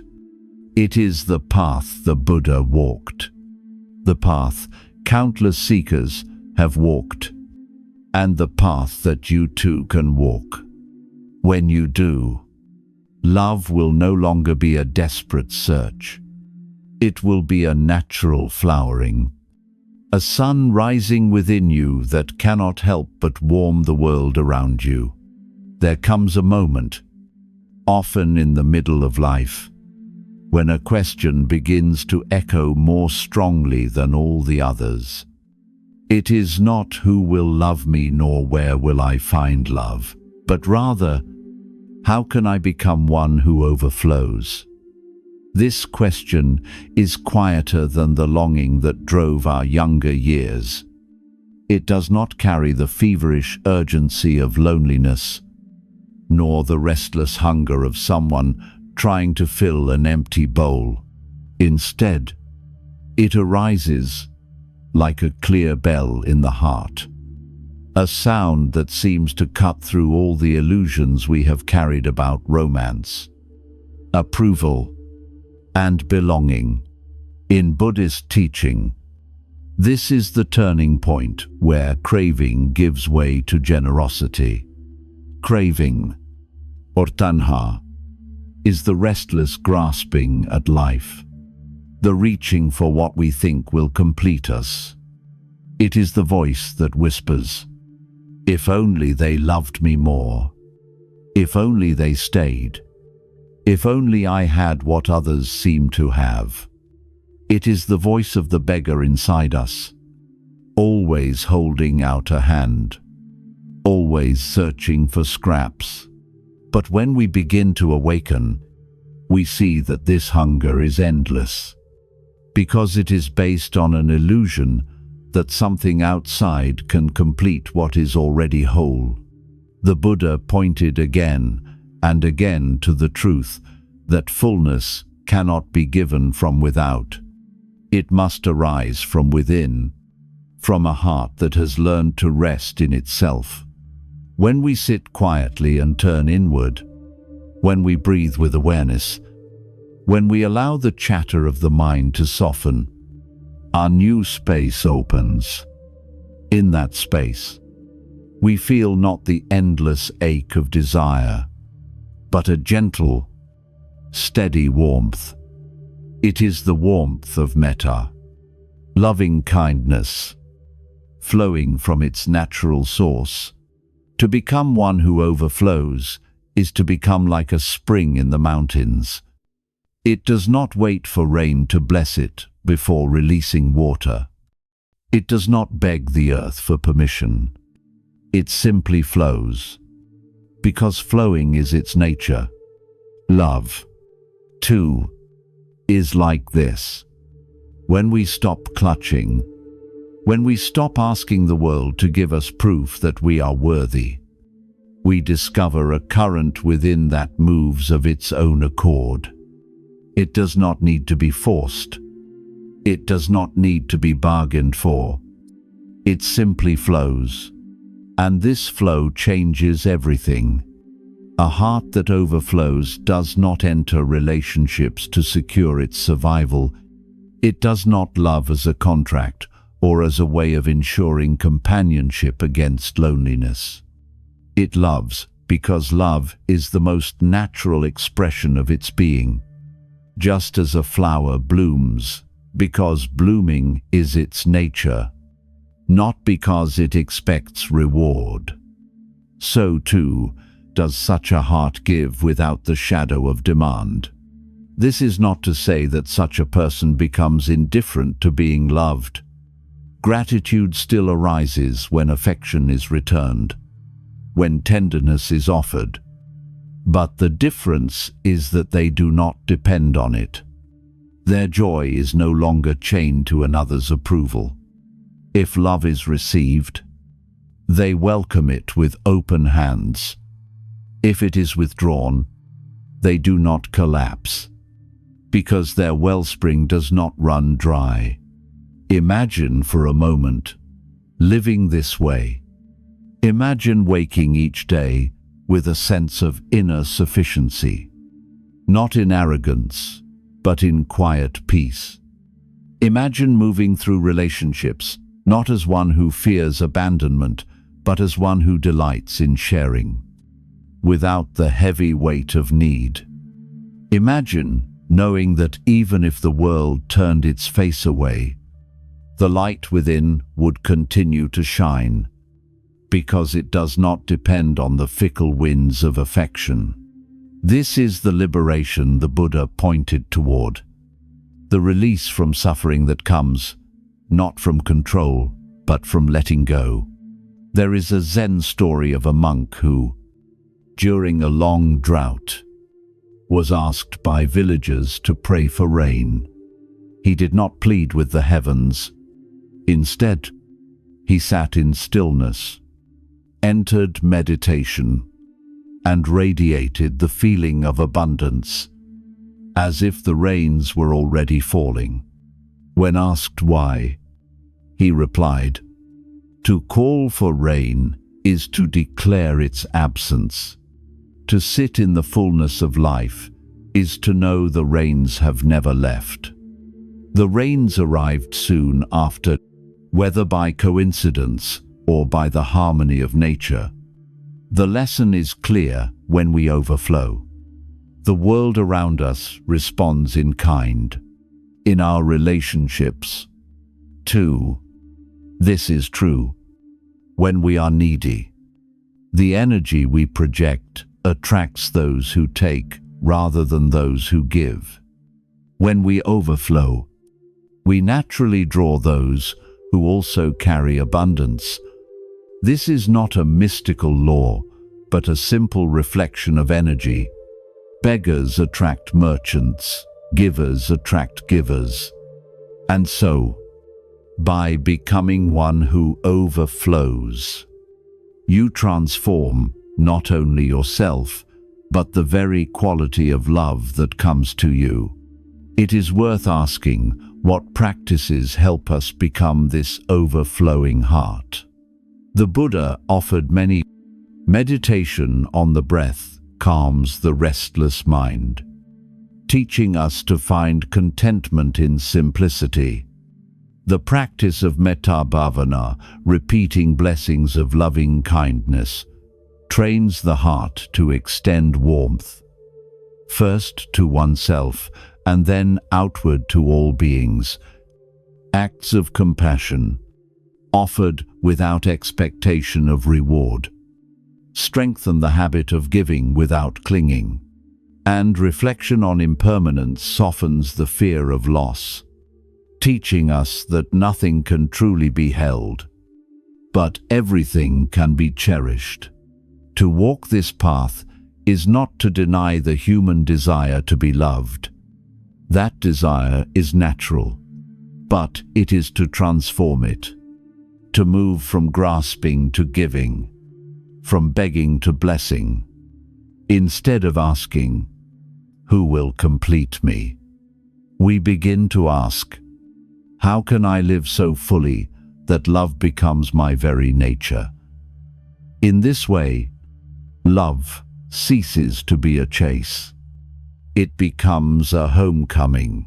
There is a line from the Dhammapada: as a mother protects her child, her only child, so with a boundless heart should one cherish all living beings. This is the essence of overflowing love. It is not limited to romance, not confined to a single relationship, but radiates outward to everyone we meet.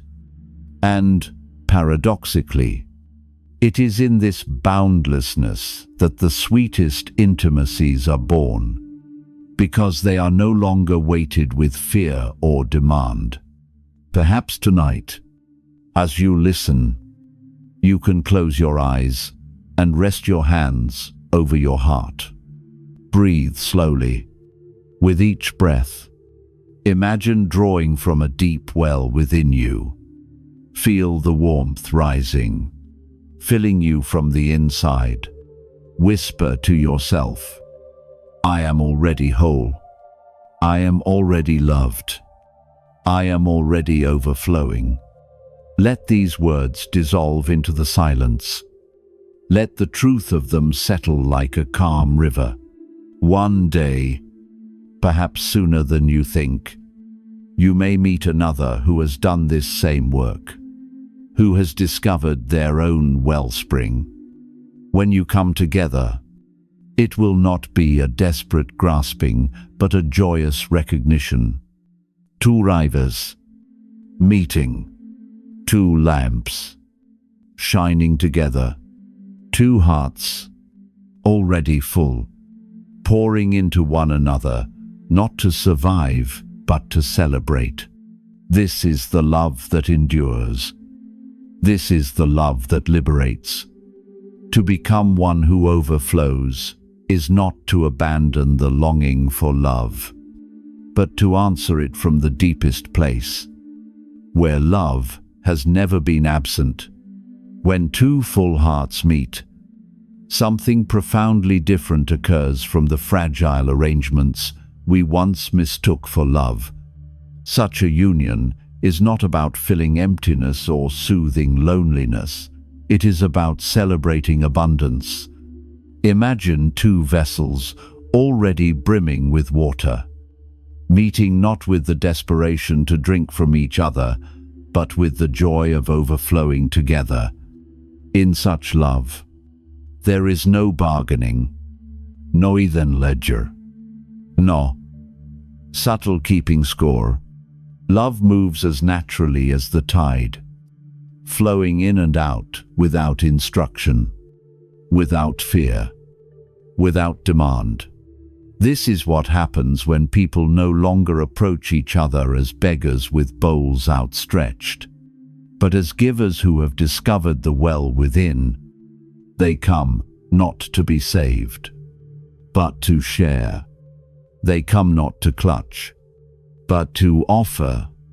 And because they have no fear of losing, they are free to let each other grow, change, wander, and return. Love is no longer a cage in such a union. It is the vast, open sky in which both can soar. The Buddha's teaching reminds us again and again that freedom is the essence of love. A love rooted in clinging will always sour into resentment, because fear is at its core, the fear of losing, of not being enough, of being abandoned. But a love born of fullness carries no such weight. It is light, expansive, and unafraid. Just as the sun shines without expectation of thanks, so too does this love radiate, because it cannot help but do so. And yet, such unions are rare. For most of us, the journey begins in the illusion that we are incomplete, that we need another to make us whole. We grow up with stories and songs that whisper of soulmates, of halves seeking their other halves. But Buddhism teaches something more liberating, that we were never broken, never half, never lacking in essence.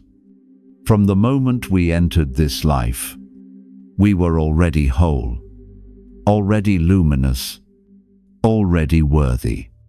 The task is not to find completion in another, but to awaken to the truth of our own completeness. When this awakening happens, the world itself begins to look different. Instead of searching outward for someone to fix the aching void, we turn inward and meet the stranger we have carried all along. This is what the Buddha meant when he said, "You yourself, as much as anybody in the entire universe, deserve your love and affection, to sit with yourself without judgment, to breathe into your own presence with kindness, to forgive your past and embrace your imperfections. This is the soil from which fullness grows. And when two such people, both rooted in this fullness, meet, their connection is not a survival pact, but a flowering. They do not drain each other to stay alive. They nourish each other by simply being who they are. Their love is not a trade, not a performance, not a fragile arrangement that cracks under the weight of change. Instead, it is like two rivers meeting, each carrying its own strength, each adding to the other without diminishing itself. In Zen, there is a saying, "When I am full, I am not afraid of giving. When I am empty, I cannot help but grasp."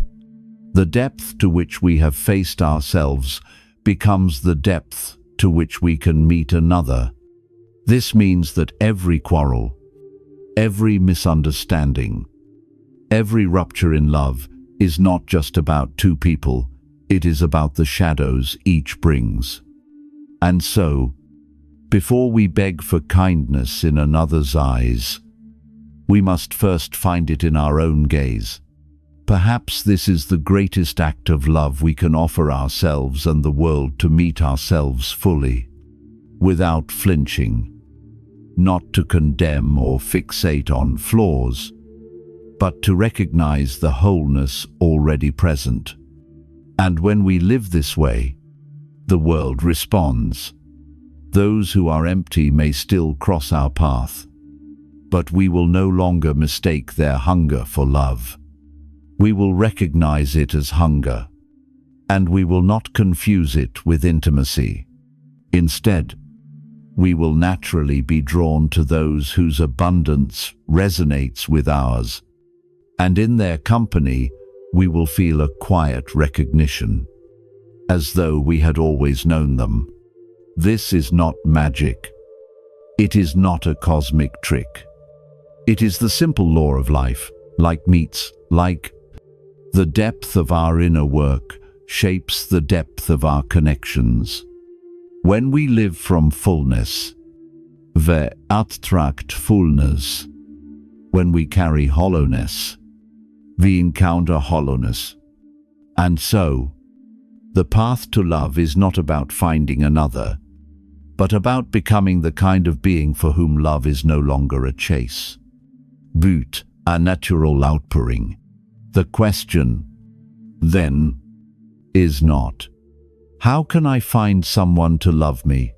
The real question is, how can I become someone who overflows? This shift is everything, for when love is no longer a plea but a gift, when joy is no longer tethered to another's approval, when tenderness arises not from need but from nature, then love is no longer fragile.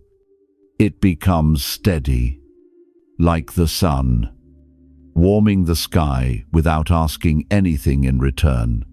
Perhaps you can close your eyes now and imagine this.